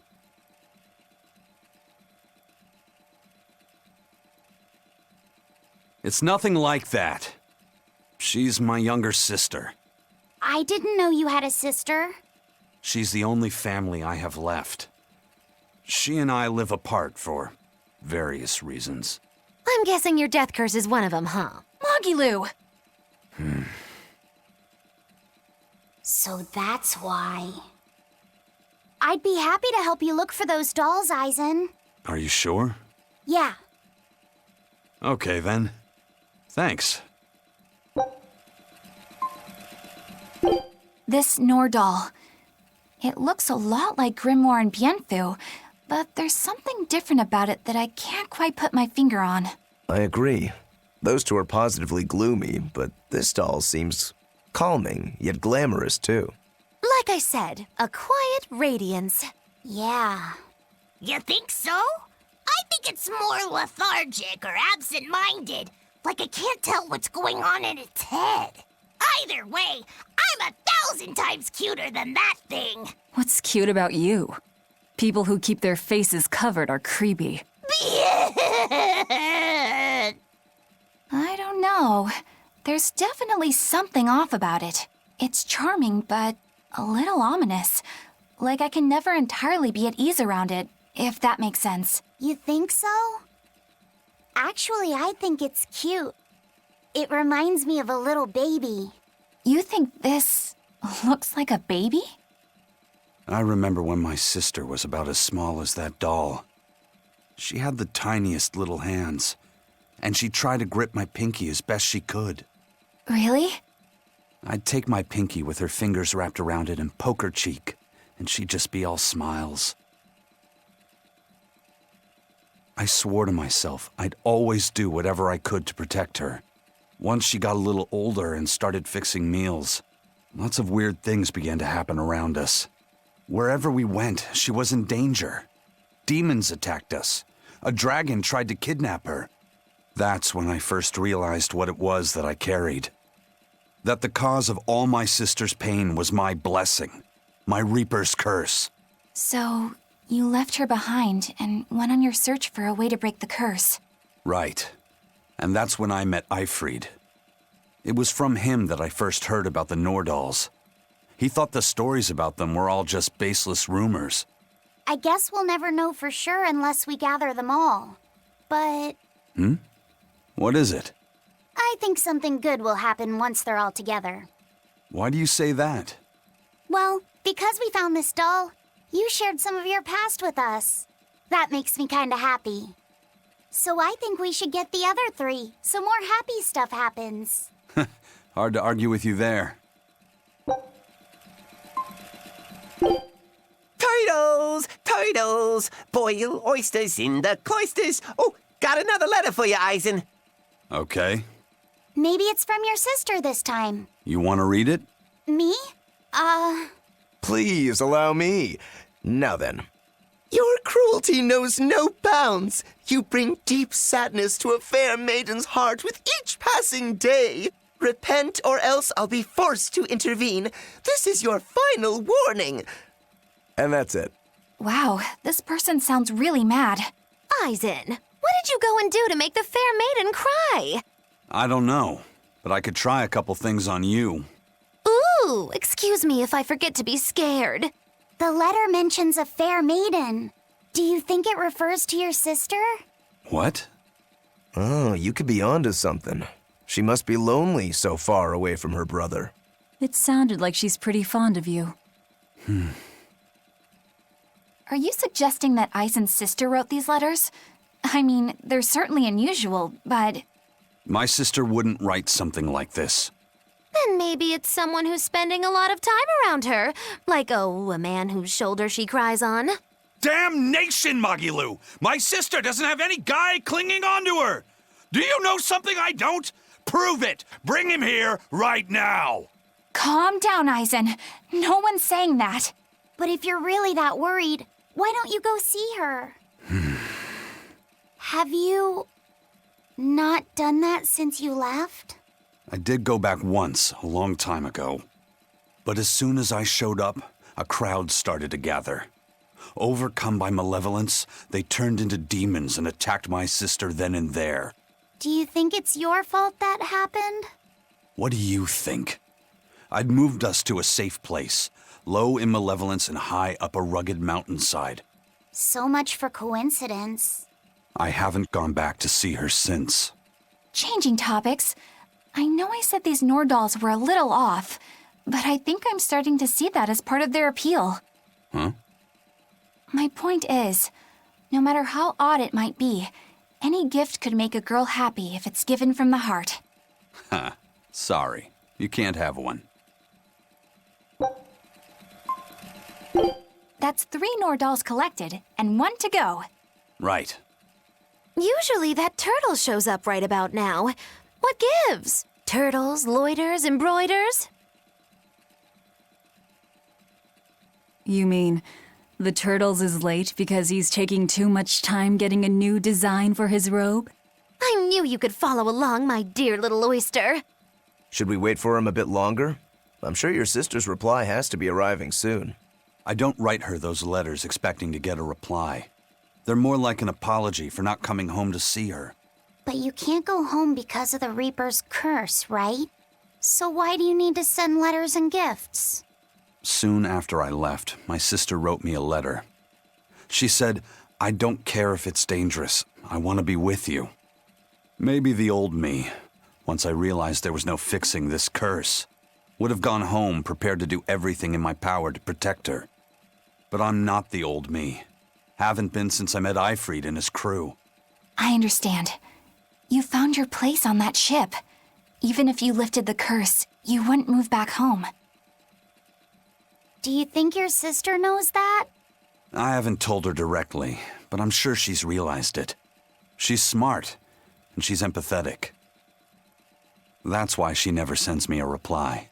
You mean because she respects that you've chosen your way of life? That's probably how she sees it, yes. But understanding does not preclude loneliness. I think she doesn't reply as a way of showing that she disapproves. And you keep on sending those letters by way of atonement. I don't think it's anything so noble as that, but sure. You're probably not too far off the mark. A brother writing letters knowing he'll never get a reply. And a sister waiting for a brother she knows will never come home. You two make it so damn complicated. Just talk it out face to face and make up already. It's not that hard. At least the person you care about is still alive. Velvet. Are we done here? Let's go. At last, the Nordal set is complete! Hooray! Go us! Turtles! Turtles! Just in time for the winner circles. Your detective skills truly put mine to shame.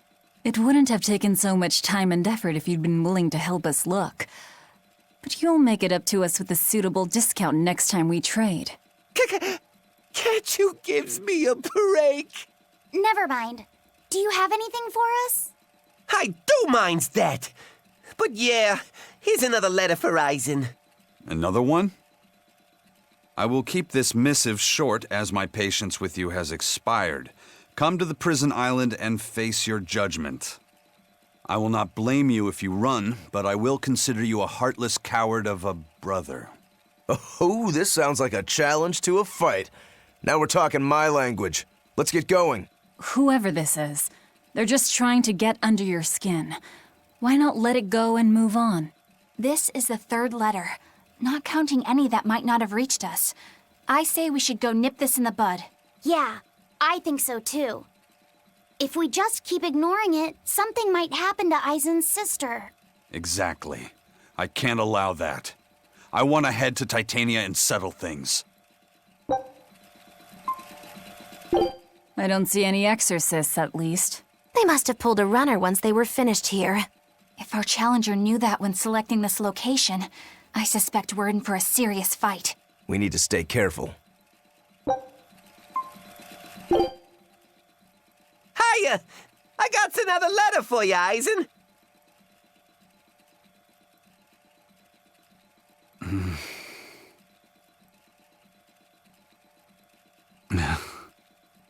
Hey, are you okay?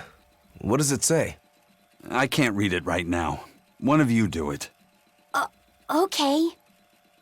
Dear brother, I got your letter. Not sure why it was so tattered. I'm glad that you were able to tell me how you really feel, even though it was beyond obvious by now. Your clear descriptions of the self-defense Malak arts allowed me to master them quickly, despite your terrible grammar. As weird as it feels writing this to a pirate, good luck with your work, and I know how to keep a secret. So please keep writing me letters. My life doesn't revolve around them, but I do enjoy hearing from you.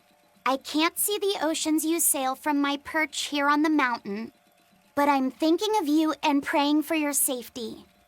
And I want you to know I'm doing fine. Ah, looks like she's just as roundabout and stubborn as her brother. It must run in the family. There's more. P.S. Thanks for the Nordals. They're not really all that cute, but I guess I like them a little bit. But ever since I got that last one, I hear this voice at night telling me I should write you and be here for you when you need to vent. It's actually rather annoying, but since the doll is a gift from you, I'll make a special exception for it. That's all. Sounds like she's really got it together. You know, I don't think we ever asked you her name. Edna. That's a pretty name. Glad you think so. I'm the one who named her.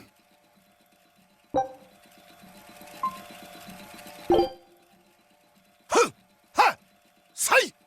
Hmm? Say! Ha! Yeah! Whew. That was a good session, if I do say so myself. Tomorrow's drill will be even faster.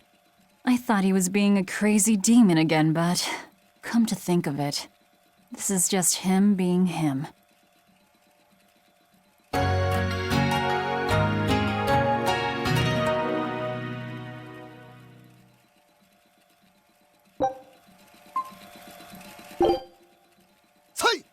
Say! Ah! Say!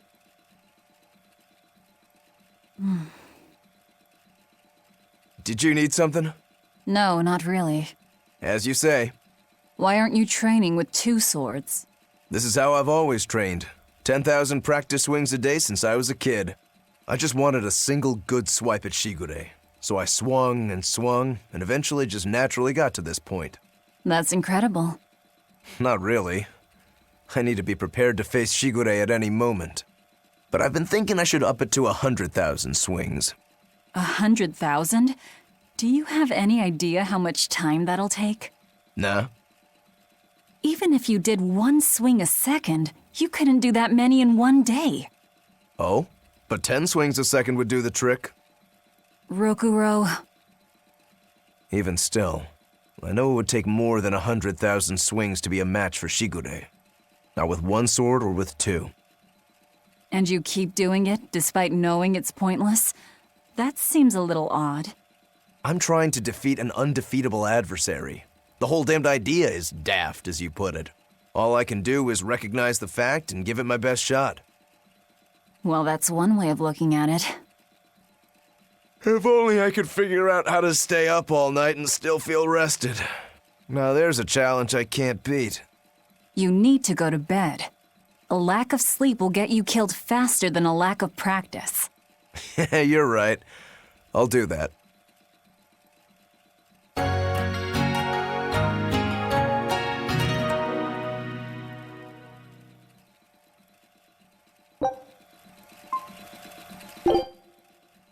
Say! Ha! I see you're at it again. Am I that predictable? That stance. It's called nothingness, right? A clear state of mind and all that. Does it look meditative or something? I wish it was, but really it's the exact opposite. It brings out all my negative thoughts. My hatred, my doubts, my ego, my anger. I take up my sword to cut myself free of such wrongful emotions. At least, That's what I used to think. But that's just not possible, is it? Not for anyone. Hell, even if I could let go of that part of myself, I'm not sure I'd want to. Because if you let go of your desire to kill Shigure, you'd lose your purpose in life? My spiteful thoughts, my wrongful feelings, my pride, my inner contradictions. All these are parts of who I am. Through practice, I learned to embrace who I am, the good and the bad, and become the swordsman only I can be. That's the only way I will achieve what cannot be done. Defeating Shigure. And Shigure. He's already at peace with his inner self. Exactly. And so are you. You really think so? I do. That's why I will never give up. Besides, I still need to repay my debt to you. Well, I look forward to seeing the final results. That's for sure.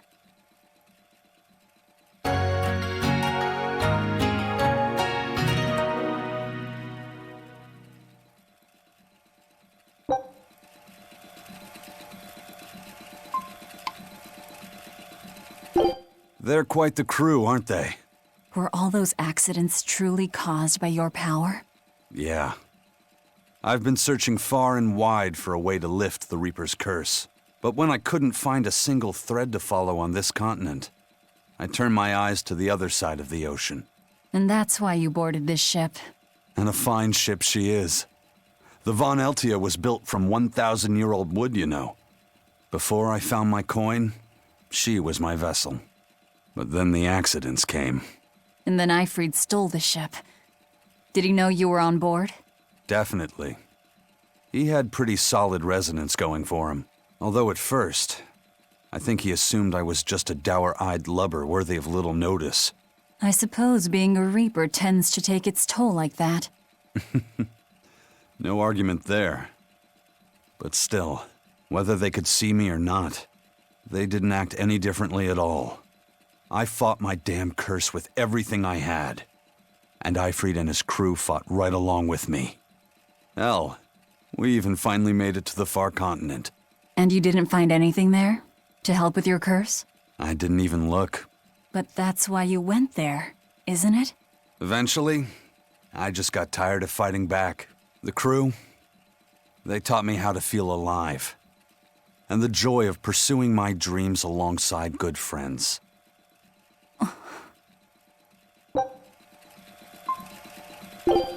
Well, this turned out to be a pretty lively memorial. To death, we are as equals.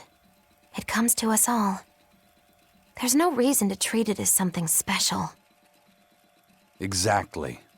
And besides, we're all pirates here. Wherever we sail, death is always lurking beneath the waves.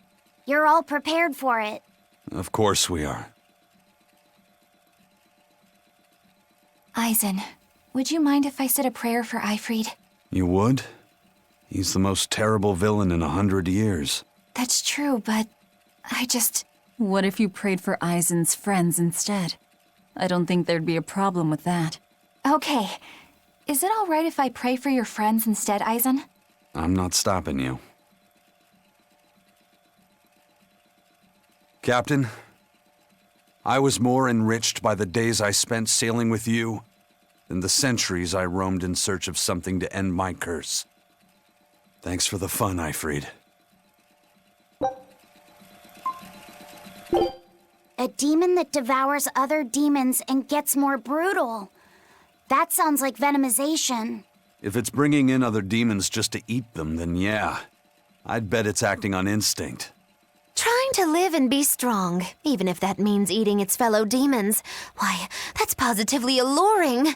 And how is that exactly? You know how when it's late at night and you just know you shouldn't have that snack, but there it is and it's so tempting? If it's been at this for a while, I bet it'll make for a pretty tough opponent. Yeah, and if Velvet devoured it, she might become a lot stronger. It sounds dangerous to me. To feed or not to feed? That is the question. I don't know how, but we managed to beat it. It devoured other demons purely by instinct. Sounds kind of like me, doesn't it? So you've eaten a few cows, or demons, whatever. When you're hungry, you eat. The only ones who put any moral weight on it are humans. Personally, I wouldn't sweat it too much. What are you trying to say? It's fine. I don't really care if I'm seen as a bad guy. I don't really know how to put it, but I sensed a kind of strength inside that demon.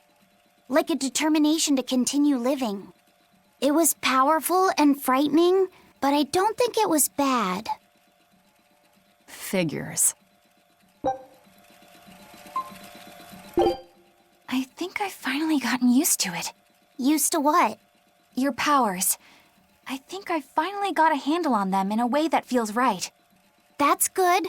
Hopefully you won't faint anymore. Yeah, and I'll keep learning too. I hope we can make this work out. Yeah, definitely. Fingers crossed. What's wrong? Nothing. Hey! When you and Eleanor made your pact together, she gave you a true name, right? Was it a good one? True name? What's that? It's a special name in the ancient tongue given to a Moloch as a necessary step in forming a pact with a human. I gave Bienfu the name Fushi Cass. It means thing. That's pretty messed up. It's just my own little way of showing affection. So what kind of name did you get, Laphicet? What's the matter? She didn't give you a really weird name like Magilu gave Bienfu, did she? If you're not happy with it, I can talk to Eleanor about it later. So go on and tell me... I'm fine with it. And I can't tell you anyway. Well, you don't have to get so worked up about it. A true name is not something a Moloch just casually divulges to others. They carry a special meaning to us. Speaking it to anyone other than our Pact Keeper carries a special meaning. Between comrades, it means we trust them with our lives. In other cases, it's... Practically a confession of love! You could have said something sooner, you know. Laphicet's at a delicate age. You should be more careful in the future. Oh, really? It's just another way of showing affection. What was that about, Eisen? You know something about that treasure chest, don't you? I think it probably drifted here from the far continent. Wow, really? What makes you say that? It sounds just like something I saw when I was there. Oh, do go on. I'm all ears. Let's go give it a look. If we really can't get it to open, I'll cut right through it. That won't be necessary. I know how to open it. In fact, Eifried was the one who figured it out. Now I get it. Is that where he found... Yeah, that's where he found Siegfried. If that's true, I'd hate to let the Abbey or the Bloodwings get their hands on whatever's inside. Off to Manon we go. What? That's all it took? Talk about anticlimactic. I didn't know the ship's name came from the far continent. Yeah, an engineer who helped design the ship was familiar with technology from there. He probably supplied the name. And by that bizarre twist of fate, Siegfried came into Eifried's hands. So what's inside? Anything interesting? It's a book. Ugh, that's so lame. You're killing me here. It's really old, but it's written in a language I can read. It's titled Research Notes on Siegfried and Its Special Abilities. Wait, so it's like a manual for using Siegfried? Yeah. Some of it's missing, but I'm pretty sure. Another twist of fate! Fee, keep going. Let's hear more. Believed to be a relic from the Avarost period, Siegfried utilizes an embedded formula to enable its wielder to manipulate mana. The commonly held belief is that Siegfried can alter, and thereby amplify, the mana of its host. But this is only its most basic capability, which is utilized to initiate and control its true functions. Its true functions? Does that mean it can do more? It looks that way. Our analysis suggests that Siegfried was originally created as a specialized anti-dragon weapon. Oh my, the plot thickens. To that end, Siegfried can fire volitional bullets that bestow certain special effects upon its targets. These bullets, made from crystallized mana, can cause disabilities depending on the intent with which they have been imbued. Known bullet varieties include one that can sever power links, and one capable of temporarily blocking out the influence of malevolence. Bullets that block malevolence, huh? Does it say where these bullets are? No. Sorry, the rest is too worn to read. That's all right. We can't be sure if it's true or not, but it sounds plausible at least. Eisen, how about we go looking for those bullets? No, I have no need for them. But if you had them, you could... I have other things I need to worry about. And anyway, Siegfried belongs to Zavid now.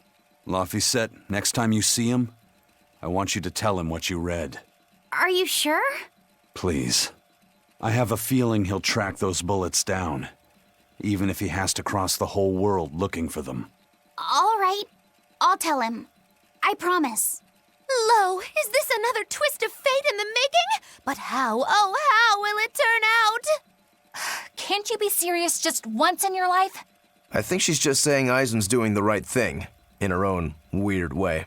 And it's true that nobody knows what the future holds. That's for sure. And I like it that way.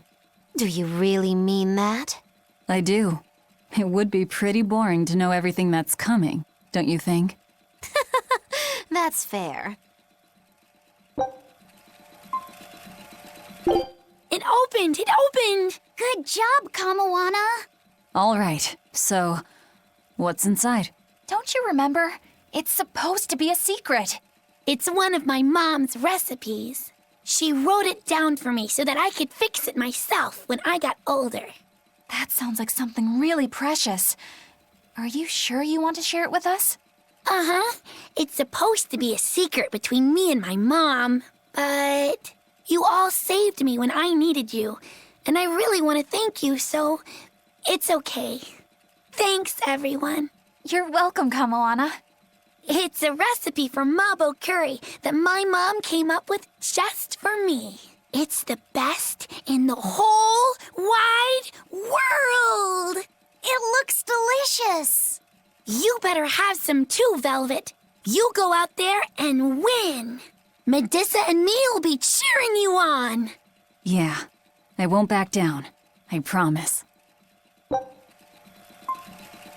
Hey, teacher. You managed to decipher what the ancient book had to say about Inominat's awakening, didn't you? Right after we escaped from Titania, yes. I'm just sorry it wasn't of much use to you. Oh, come on, Grim. I'd say it turned out all right. That's not for you to decide. You're not seriously blaming Grim for all that. No, I'm not. But I'd still like to know anything more specific about Inominat. Please, tell us what you've learned. All right. What Inominat needs to fully awaken isn't a large quantity of malevolence, but rather the quality of it, in 8 types. Specifically, he needs despair, hatred, greed, conceit, lust, obsession, cowardice, and selfishness. If each was assigned to a single Therian, then Velvet would be hatred and Kamawana greed, right? Medissa would be conceit. Teresa is lust. And Orthrus, obsession? And cowardice for Griffin. That leaves the Rhino Stagros with selfishness. But Artorius was trying to steal despair from me. How does that fit in? 8 types of malevolence and only 7 Therians. It definitely doesn't add up. Whatever the case, it seems obtaining this 8th malevolence is the final obstacle before Inominat's full awakening. I see. That would certainly explain Artorius' behavior. His plan was to foster profound hatred within Velvet, before plunging her into despair. And he used her brother to do it. If that's true, gathering all the Therians served a greater purpose. Right now, the Abbey has no means to collect despair. But with Teresa dead, shouldn't a new Therian have taken her place? Yeah. But after we killed her, the Abbey still went out of their way to try to capture me. That must mean they haven't been able to secure the new Therian. And even if they did, it wouldn't have to spare. That's a good point. Artorias spent 3 long years trying to foster the despair within you. If that is indeed the specific type of malevolence Inominat needs, it must not be something one can find overnight. Right. We need to attack while there's still time. Indeed. Yet, Is something troubling you? yes. It comes down to the very idea of quality where malevolence is concerned. When you talk about the relative quality of something, what you're really talking about is its purity. That would mean that Therians pick out and devour this pure malevolence. Yeah. But malevolence by its very nature is impure. Therefore, for some person or creature to become a Therian, they'd need to be responsive to a purity of impurity. Surely few could ever meet such a stringent criterion. So we don't need to worry so much? Oh, but I think I know someone who fits that description. Perhaps a certain succession of top exorcists who have tried to suppress and purify the spread of malevolence. You don't mean... It's just a concern. For now, at least. Hey, Rokuro, how'd the showdown with your brother turn out? I killed him. But I couldn't break Stormhowl. Is that because Stormhowl was an even stronger sword than Kuragane's? No. Even with Shigure's full strength behind it, Stormhowl didn't even leave a nick in Kurogane's blade. If I didn't have this sword, I'd be dead now. I think I just couldn't break Stormhowl because I'm still too inexperienced. But you won the match, didn't you? Yeah, but only by combining my techniques with Kurogane's craftsmanship. If that's the case, then as long as you're wielding it, that sword is Stormquell. After all, Kuragane's sword did quell the Godblade's raging storm. Do you think Kurogane would agree?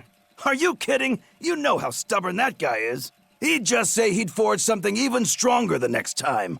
And that's why I say you shouldn't be satisfied with how you are either, Rokuro. I know. I'll find even stronger opponents to cut down. By my hand, Kurogane's Stormquell will become even more legendary than Stormhowl ever was.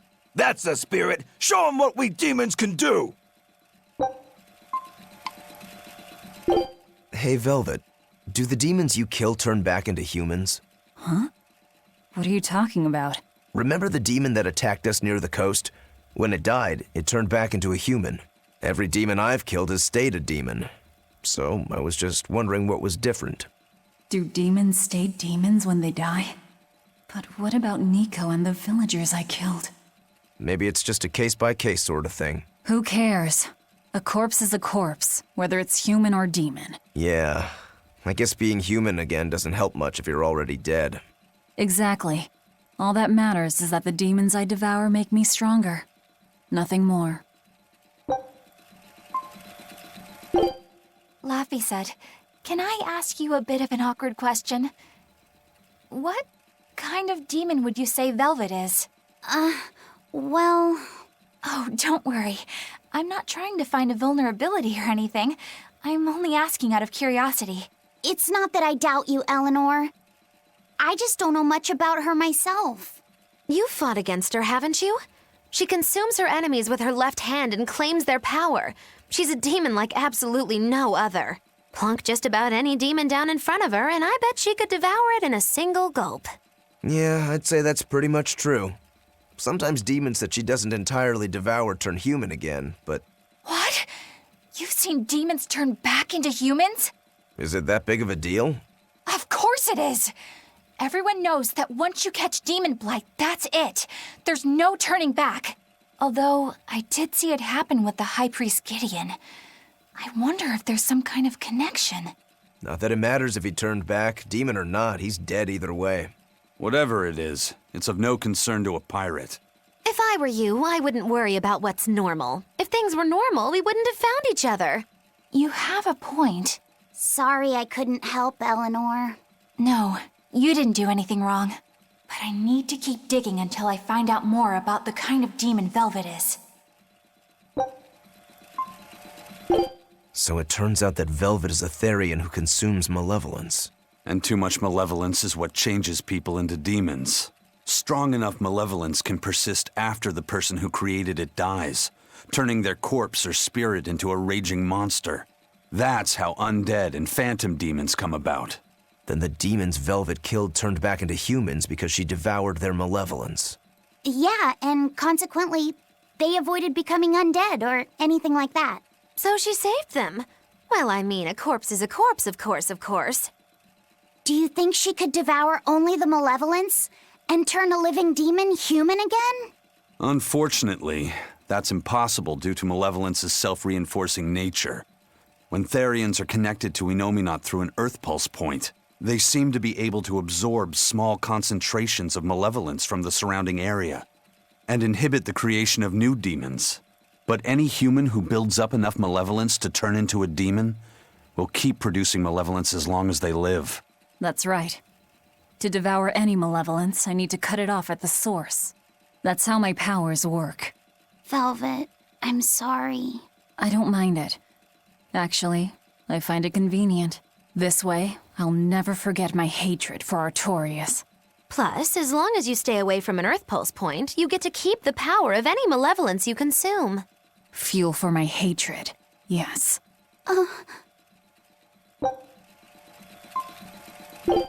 Using Malakim for their own ends. Is there no line they won't cross? I hope you're not thinking of doing anything unnecessary. Oh, like what? Like thinking about bringing mercy to a broken Moloch. What I think is necessary and what actions I take are for me to decide. Eisen!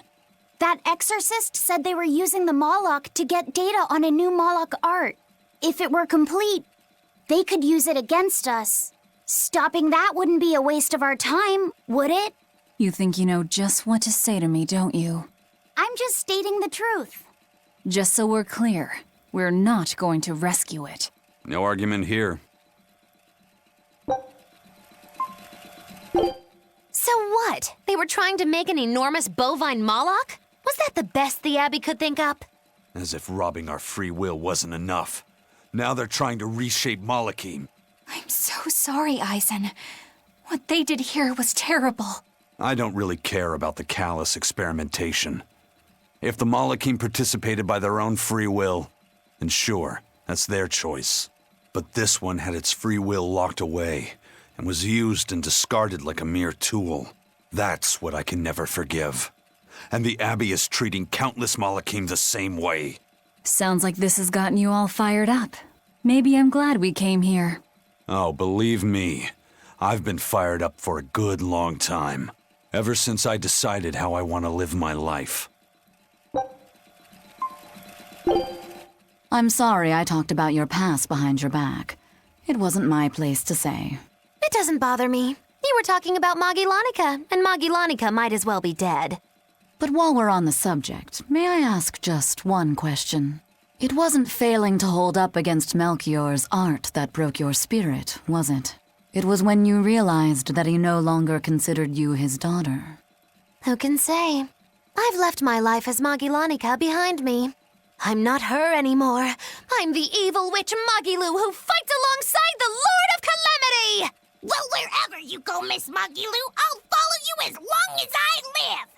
Well now, Bienfu, you think you can get away with talking about me behind my back? Huh? Why do you only care that I did it? What about the others? Yours is not to question.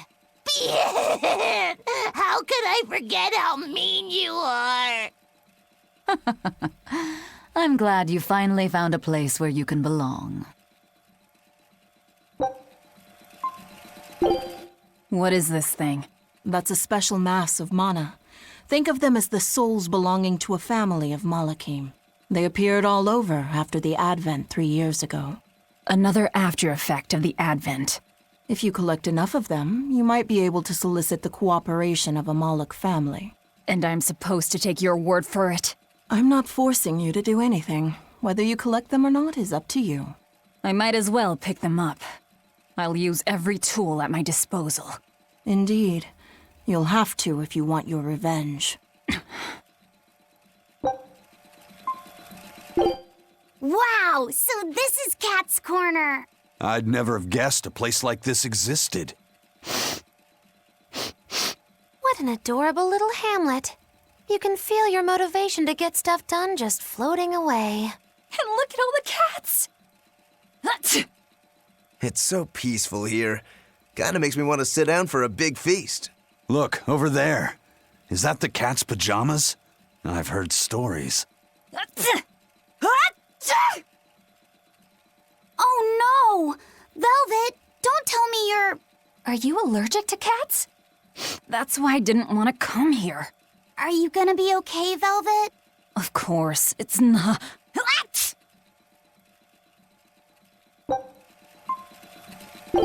Eisen told us to come see you. What's all this about a scouting ship? We're going to explore the outer seas. Oh, let me explain. Beyond the reaches of our kingdom lie vast, open oceans we call the outer seas. And you're going to explore them? What for? To make a map of the whole world, of course. A map of the whole world. That's right. Ifrit's pirates have many ambitions, one of which is the creation of a complete map describing the whole world. In fact, the Von Eltius already sailed all the way to the far continent for that very reason. That's amazing. You guys sure dream big. I still don't get it. Yeah, me neither. A map of a bunch of places nobody cares about? Big deal. Well, regardless, if we're going to find anything in the vast waters, we'll need a lot of luck. We'd like to borrow some of yours. And just how do you plan on doing that? I want you to use your gut instincts to tell us where to look. In exchange, the Von Eltia will be at your service. And you can keep anything we find in our explorations. You'll be able to assign us new orders from any location by using a kind of messenger bird called a sylph jay. Who knows? We might even come across some good treasure. Or maybe some rare food. Or brand new recipes. That's a lot of treasure you could find. Doesn't sound bad to me. It won't take much of our time, and besides, it could be interesting. You're right. Okay, as long as I'm not responsible for how things turn out, I guess I can help. All right, then I'll tell you what you need to know. The map's getting filled in little by little. There's still a long way to go. It's a big world out there. Yeah, that's true. And a lot can happen on the waves. The far seas are unexplored territory for a reason. I'd imagine so. The seasons and the weather can change the sea completely. Oh. Do I sense a budding interest in the sea? Think you're feeling less apathetic about it now? I wouldn't say that. I was just reminded of something someone once said to me. The exploration of the outer seas is going super well. Yeah. It's all thanks to you guys chipping in. Oh, we haven't done all that much. Well, don't rest on your laurels just yet. Worse things happen at sea, you know. The scouting ship could always get eaten by some giant tentacled horror from the deeps. Danger's a part of the job. Besides, Ifrit's pirates are all about venturing into the unknown. I wonder what's still hidden out there for us to find. Terror Island, for one thing. According to ancient legends, it's an island that moves across the outer seas like a ship. Really? I've never heard of an island like that. Nobody knows if it's real or not, which is exactly why we have to try and find it ourselves. Awesome! I can't wait to get to the bottom of this. Don't get too excited just yet, kiddo. It's good to have enthusiasm and all, but I bet this place is called Terror Island for a reason. I'm not too worried. Like Eisen said, challenging the unknown is what Ifrit's pirates do, no matter what the risk. Looks like you've caught the bug too. Ah, looks like it.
The map's really getting filled out now.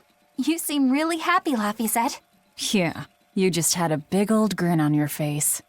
Well, yeah, of course. Surely even you have some times when you can't help but smile. Right, Velvet? I never thought about it. You know, I guess I do. Like when I managed to get the kitchen and the dishes sparkling and spotless. Oh, I know that feeling. I feel that way when I get the bathtub scrubbed so clean that it's as good as new. Definitely. Oh, and when I finish hanging a huge load of laundry out to dry on a beautiful sunny day. Could you not compare this to doing chores? The scouting vessel just contacted us. They say they found Terror Island. Terror Island? What kind of place is that? Eisen was talking about it earlier. It apparently moves around. It's the damnedest thing. Legends say it's roamed the outer seas since time immemorial. They say it absorbs power from all of existence. That sounds like it might be connected to Inominat. We won't know anything more until we go there ourselves. First, we should join up with the crew at the docks in Isolt. We did it! We completely filled in the world map! That took a lot of work. Nicely done. It's a good start, at least. A good start? You mean there's more? It's true that we completely explored the outer seas that surround Midgand, but for all we know, a whole new ocean might be waiting on the other side of the far continent, and we've only searched the surface of the outer seas.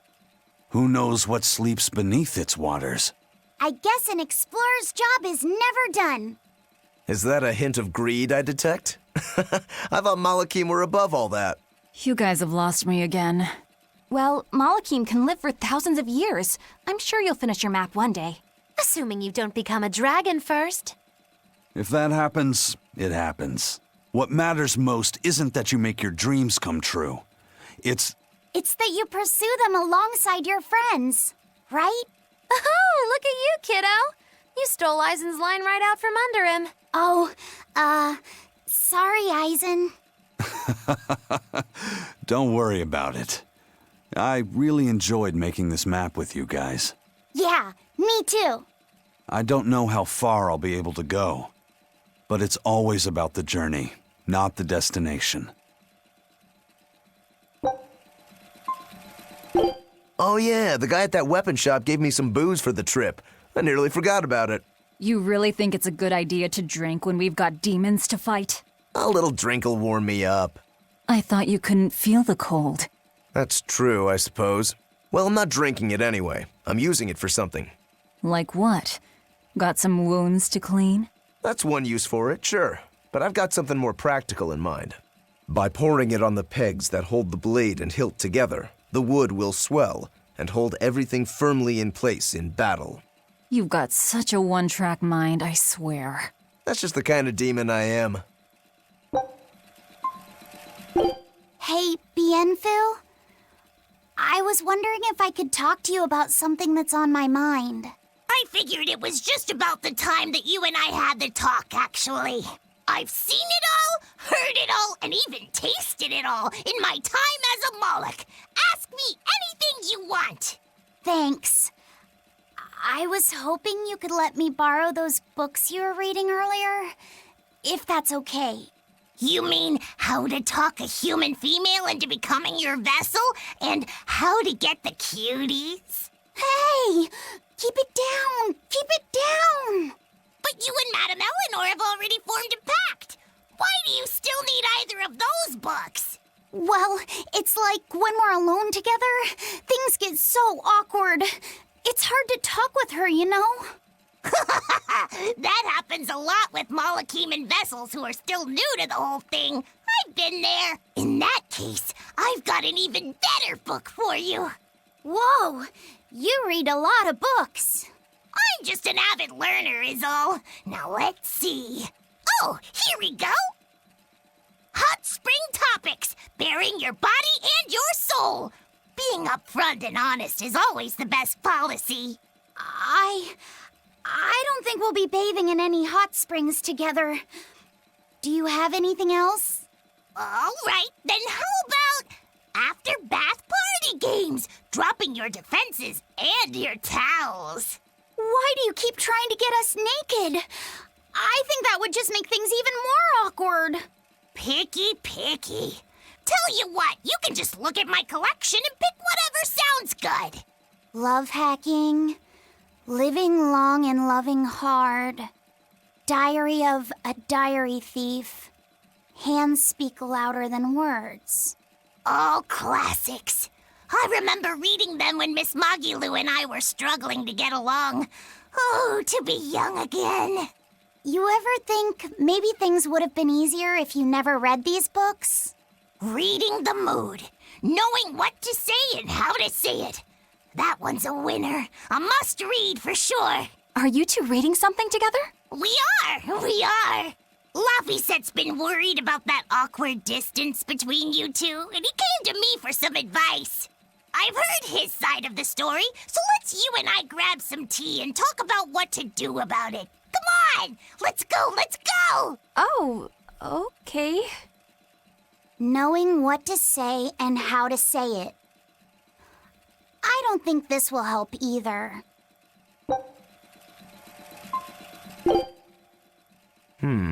Oh, hey, Laffysette. I just fixed up some dashi stew. Mind giving it a taste and telling me what you think? Sure, it looks good. Don't mind if I do.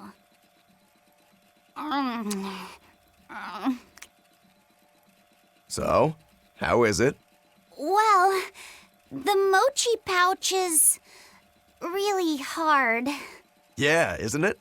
Actually, everything in it was hard. The radish, the fish cake, the beef, the octopus, everything. Is that how you normally like it? Heavens, no! Dashi stew is supposed to practically melt in your mouth. I must have done something wrong. But I don't get it. All you do is stick the ingredients in the dashi broth and let it simmer. Anyone can do that. I let it all simmer for a good long time and everything is still hard. Even the sticky rice. How does that happen? Yeah. I wonder where it went wrong. It's probably the konjac. It can make the meat and the radish hard enough and prevent the mochi from getting soft. What you need to do is parboil the konjac in a separate pot, and then add it into the stew when it's almost done simmering. Huh. I didn't know it mattered how you put everything together. Is that why the burdock roots turned green too? Got it in one. It's the same thing that can turn the water pink when you blanch green beans. Wow, I'd never have guessed. But there's just something so satisfying about throwing everything in as one big heap. It can be hard to resist sometimes. I understand the feeling. One time, I caught a grasshopper and a praying mantis and got so excited, I put them both inside my bag together. Let me guess. The grasshopper didn't make it. No, it did not. Well, let that be a lesson. Mistakes are okay so long as we learn and grow from them.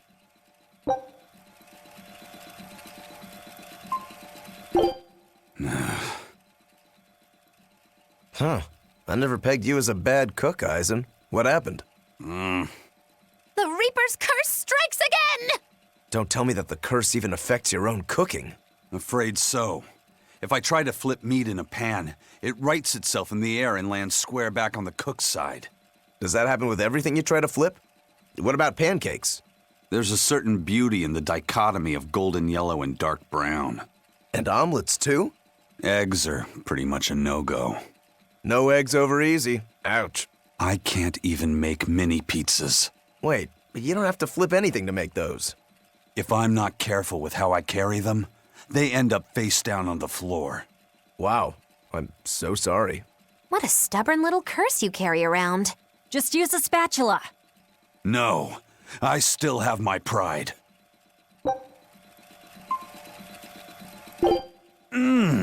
Now this is what I call a Salisbury steak. Juicy, aromatic, perfectly seared on both sides. It was a long, hard battle getting to this point. Maybe you should have taken Velvet's advice to use a spatula sooner.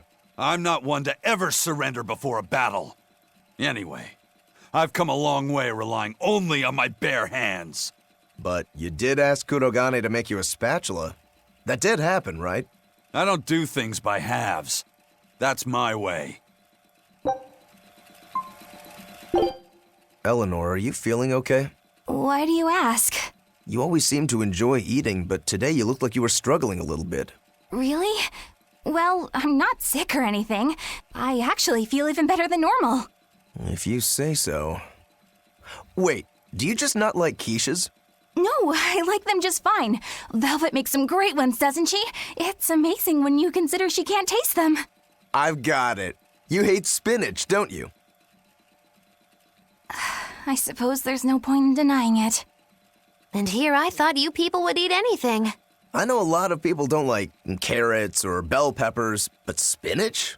That's a new one to me. You think so? It's quite bitter and it's got that smell. Kind of grassy or something medicinal, or... I didn't know you were so picky. Actually, now that I think about it, you had some trouble with the solitoma, too. It's actually because of the solitoma. I used to love spinach when I was little, but now it just reminds me of... solitoma. I've had to take solitoma before too, but it had the opposite effect on me. Now spinach tastes sweet by comparison. So much for the serious, mature woman. Looks like even you have some child left in you. But don't let it get to you. Being a fussy eater is just another way of life. You're in charge of your own plate. I just don't like spinach. What's the big deal? Besides, I know you all hate it too. I'm talking about the spinach method. Supporting peers in achieving cohesive harmony. It's the foundation of any successful team, and you all completely fail at it. Okay, so first, what the hell are you dribbling about? And second, I'm not going to be lectured by some wee baby who won't eat her spinach. And you know what? I do what I want. I'm a free woman, and I don't need to live by your rules. Some of us just aren't cut out for team leadership. We'll leave that to you. You just let us each do our own thing. Am I right, Eisen? Don't be ridiculous. The spinach method is the first thing every pirate learns if they want to join Ifrid's crew. Sometimes the younger sailors forget all the steps. I was just running a refresher lecture on it last night. Eleanor's on the money here. By the way, Eisen, I'm still waiting on your latest report. I haven't heard anything from you in a while now. Oh, I was gonna get to that, tomorrow. I've had it up to here! All right, you three, sit down and listen. Did you not hear me? Sit down and listen! I don't need to live by your rules. Some of us just aren't cut out for it. I'll do it tomorrow.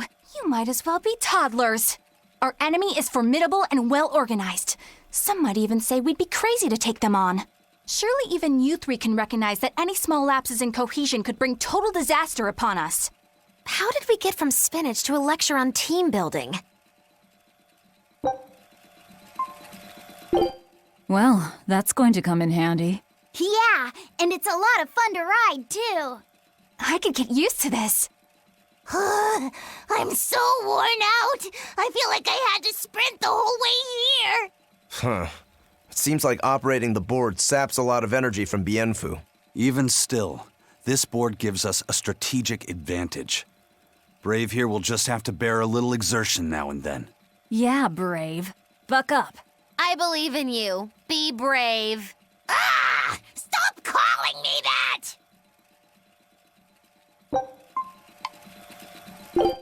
We've found quite a few geotrees so far. I feel like I've run 3 marathons back to back. I'm sorry, Bienfu. That's okay. All this exercise is making me nice and buff. You're right. You don't look any different, but when I touch you, I definitely feel muscles.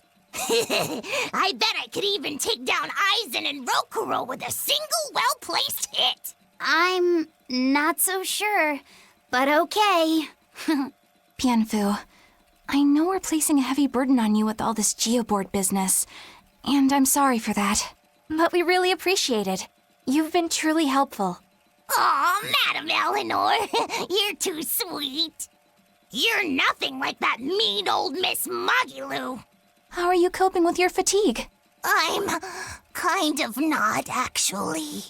In fact, I don't think I'll ever recover. Unless you give me a nice massage, Madam Eleanor. I think I can manage that. I didn't think that actually worked. I'm quite good at working out those pressure points. I can really grind the butt of my spear in just the right spots and have you feeling refreshed in no time. But I have to warn you, it might hurt a little bit. What? You know what? Never mind. I'm good. You don't have to push so hard. Okay, that is refreshing, but ow, ow, ow, ow! All right. Looks like we found every last geotree. Yeah. Now you can go anywhere on your geoboard. But all that work has me worn out so much that my body's back to its old flabby self. We've asked a lot of you, Bienfu, but we couldn't have gotten this far without you. Did I hear right? I must be even more exhausted than I thought. I could have sworn I just heard Velvet actually thank me for something. Your ears aren't playing tricks on you, Bienfu. We're all very proud of you. Thanks so much for stepping up and helping us. You really come through when the cards are down. Yeah, thanks for everything, Bienfu. I've always just felt like I was a scared little Norman. I always hated the name Brave. I didn't think I deserved it at all. So hearing all you scary people accept me as who I am, it means a lot. You should be proud, Bienfu. Do you see any other Norman traveling with the Lord of Calamity? I think not. You know, you're right. No other Norman would be so courageous.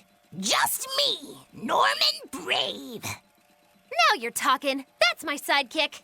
Although, the fact that you're siding with the Lord of Calamity does make you public enemy number... Well, not number 1, but certainly in the top 10. Hope you're ready to deal with the consequences of your poor life choices. She's not wrong. Bien! You're all terrible! Those Bloodwings are definitely a rough crowd. To be fair, things are never that straightforward when you're dealing with demons. All that matters is that there's something in it for us if we hunt those Code Red demons. The only thing better than fighting formidable foes is getting paid for it. Just remember that these Code Red demons are tough enough to make the Abbey shiver. We'd be wise not to underestimate them. We should talk to those Bloodwings before considering any of the marks. They might have information that will help us prepare. Yeah, and we better remember to upgrade our equipment. Right. I cannot work like this. Is something wrong, Kurogane? Well, how do I put it? Hey!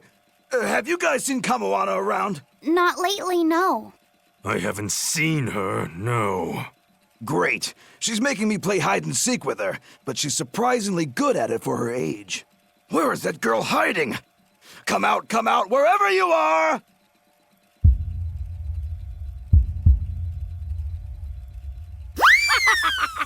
It worked!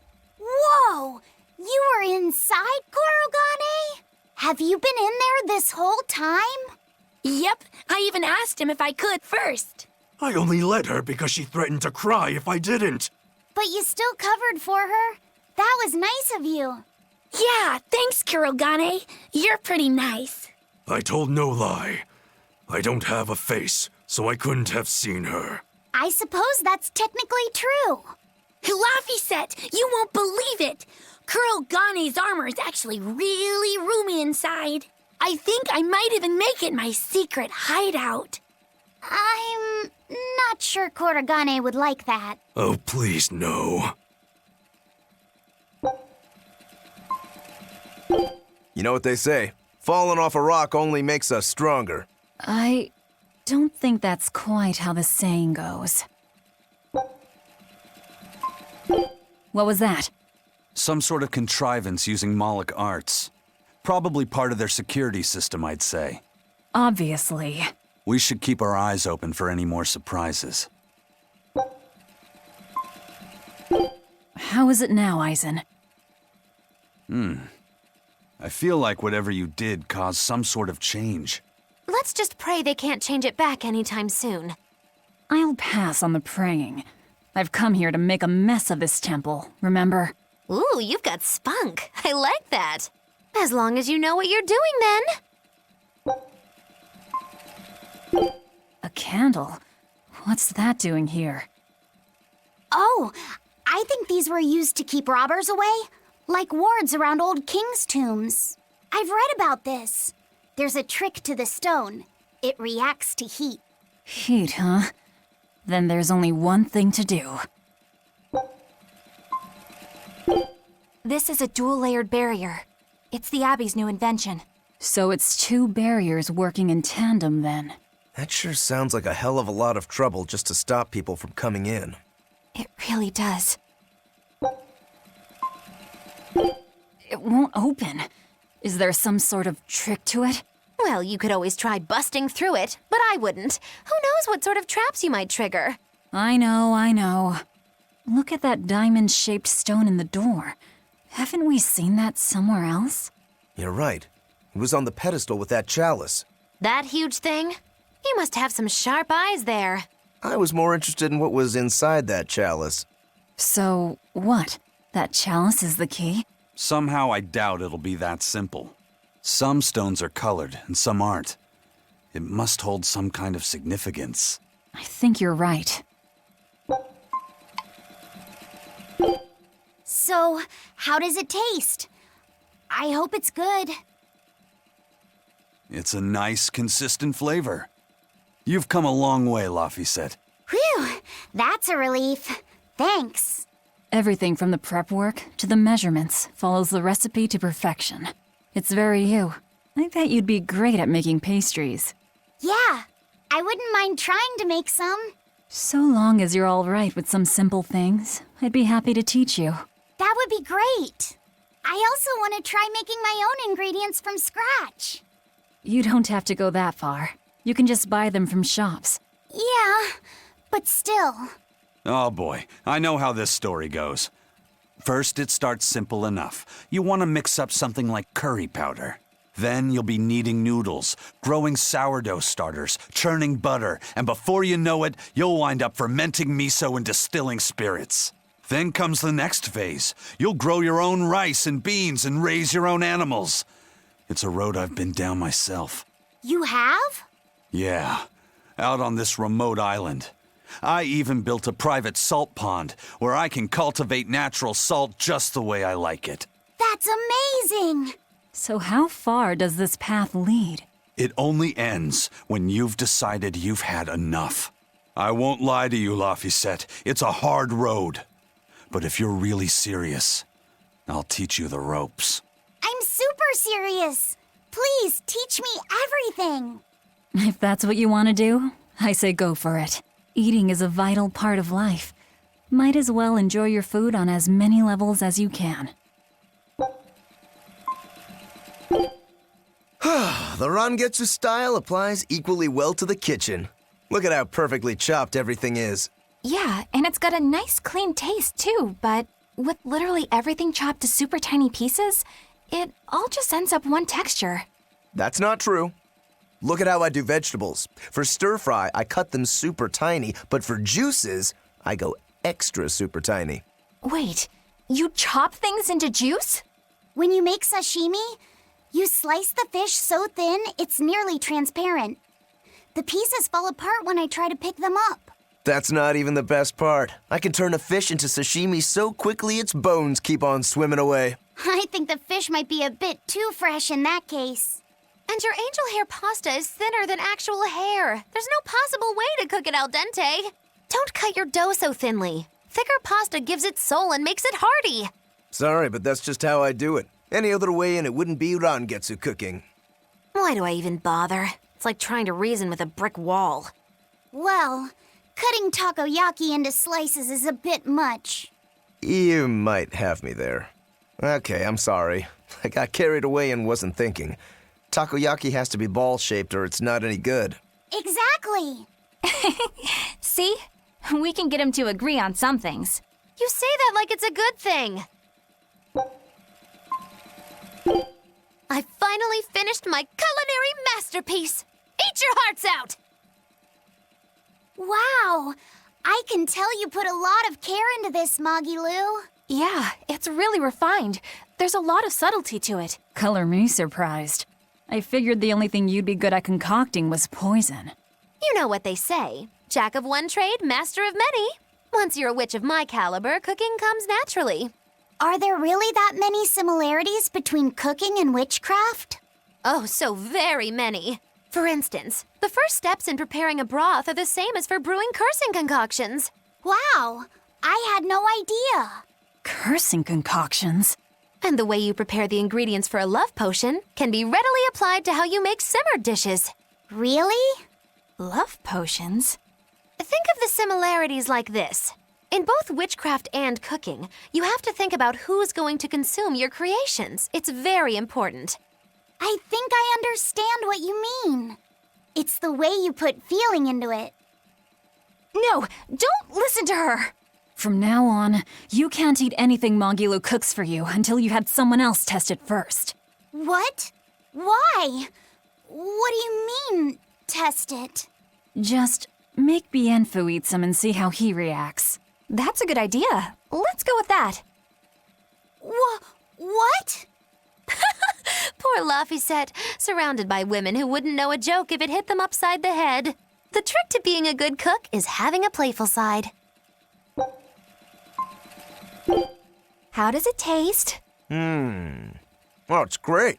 You say that about everything you eat. That's not true. I have a very refined palate. Eleanor's cooking is, how do I put it? Her dishes have gotten more flexible. Come again? It's commanding, but not so rigid, and yet still representative of who she is. I'm still not sure I follow. I used to cook by following every recipe as precisely as possible, but I've learned to feel out the dishes a bit more. I decide how much seasoning to use, and I make adjustments to taste. Sometimes what I make doesn't turn out right, but it's more fun this way. Wow, you really have changed, Eleanor. That's what I meant when I said her dishes were flexible. I was right. Rokuro, don't talk with your mouth full. You're getting food everywhere. Sorry. I couldn't help myself. You did it again. Look, it's all over your face. Act your age, Rokuro. Sorry again. There's something else I've been meaning to mention. Do you realize you hold your chopsticks incorrectly? Oh, you noticed. It's an original way I came up with myself because I didn't want to imitate Shigure growing up. Pretty nifty, ain't it? No, it's not. It's horrible manners. Corrupted manners at the table leads to a corrupted soul. Hold your chopsticks properly. I'm a demon, so I think that ship has already sailed. Properly! All right. Fine. I don't think my Rangetsu's sword training was ever this strict. Maybe Eleanor hasn't changed all that much. All right, I'm done cooking. Dig in. Aizen, I gotta say, your food tastes quite rich. But not in a bad way. It's rich, but it's not overpowering. Yeah, it's a very grown-up flavor. I could get attached to this. Of course. I used a lot of my special ingredients. Special ingredients? That sounds oddly suspicious. Normally, a master would never reveal his secrets. But I'll make an exception this one time. One of my secret ingredients is pirate mushrooms. Using them, you can make an excellent broth with a full-bodied flavor prized by the most discerning chefs. That sounds kind of like bandit mushrooms, which can kill you in a single bite. Indeed. Pirate mushrooms are quite rare and very difficult to differentiate from bandit mushrooms. I also use a little something called the Reaper pufferfish. Isn't that fish so deadly poisonous that its juices could single-handedly put down an entire herd of elephants? No more than a handful of chefs could prepare them in a way that would actually be edible. Yeah, but the flavor is sublime. It'll make you think you've died and gone to heaven. You don't mean that literally, right? You prepared the fish yourself, yes? Just so we're clear? Of course I did. I'm in charge of my own knife. I take full responsibility from scratch to finish. That's just my way. I think I'm starting to feel a little dizzy. Me too. Reaper cooking is no joke. It's to be respected and feared.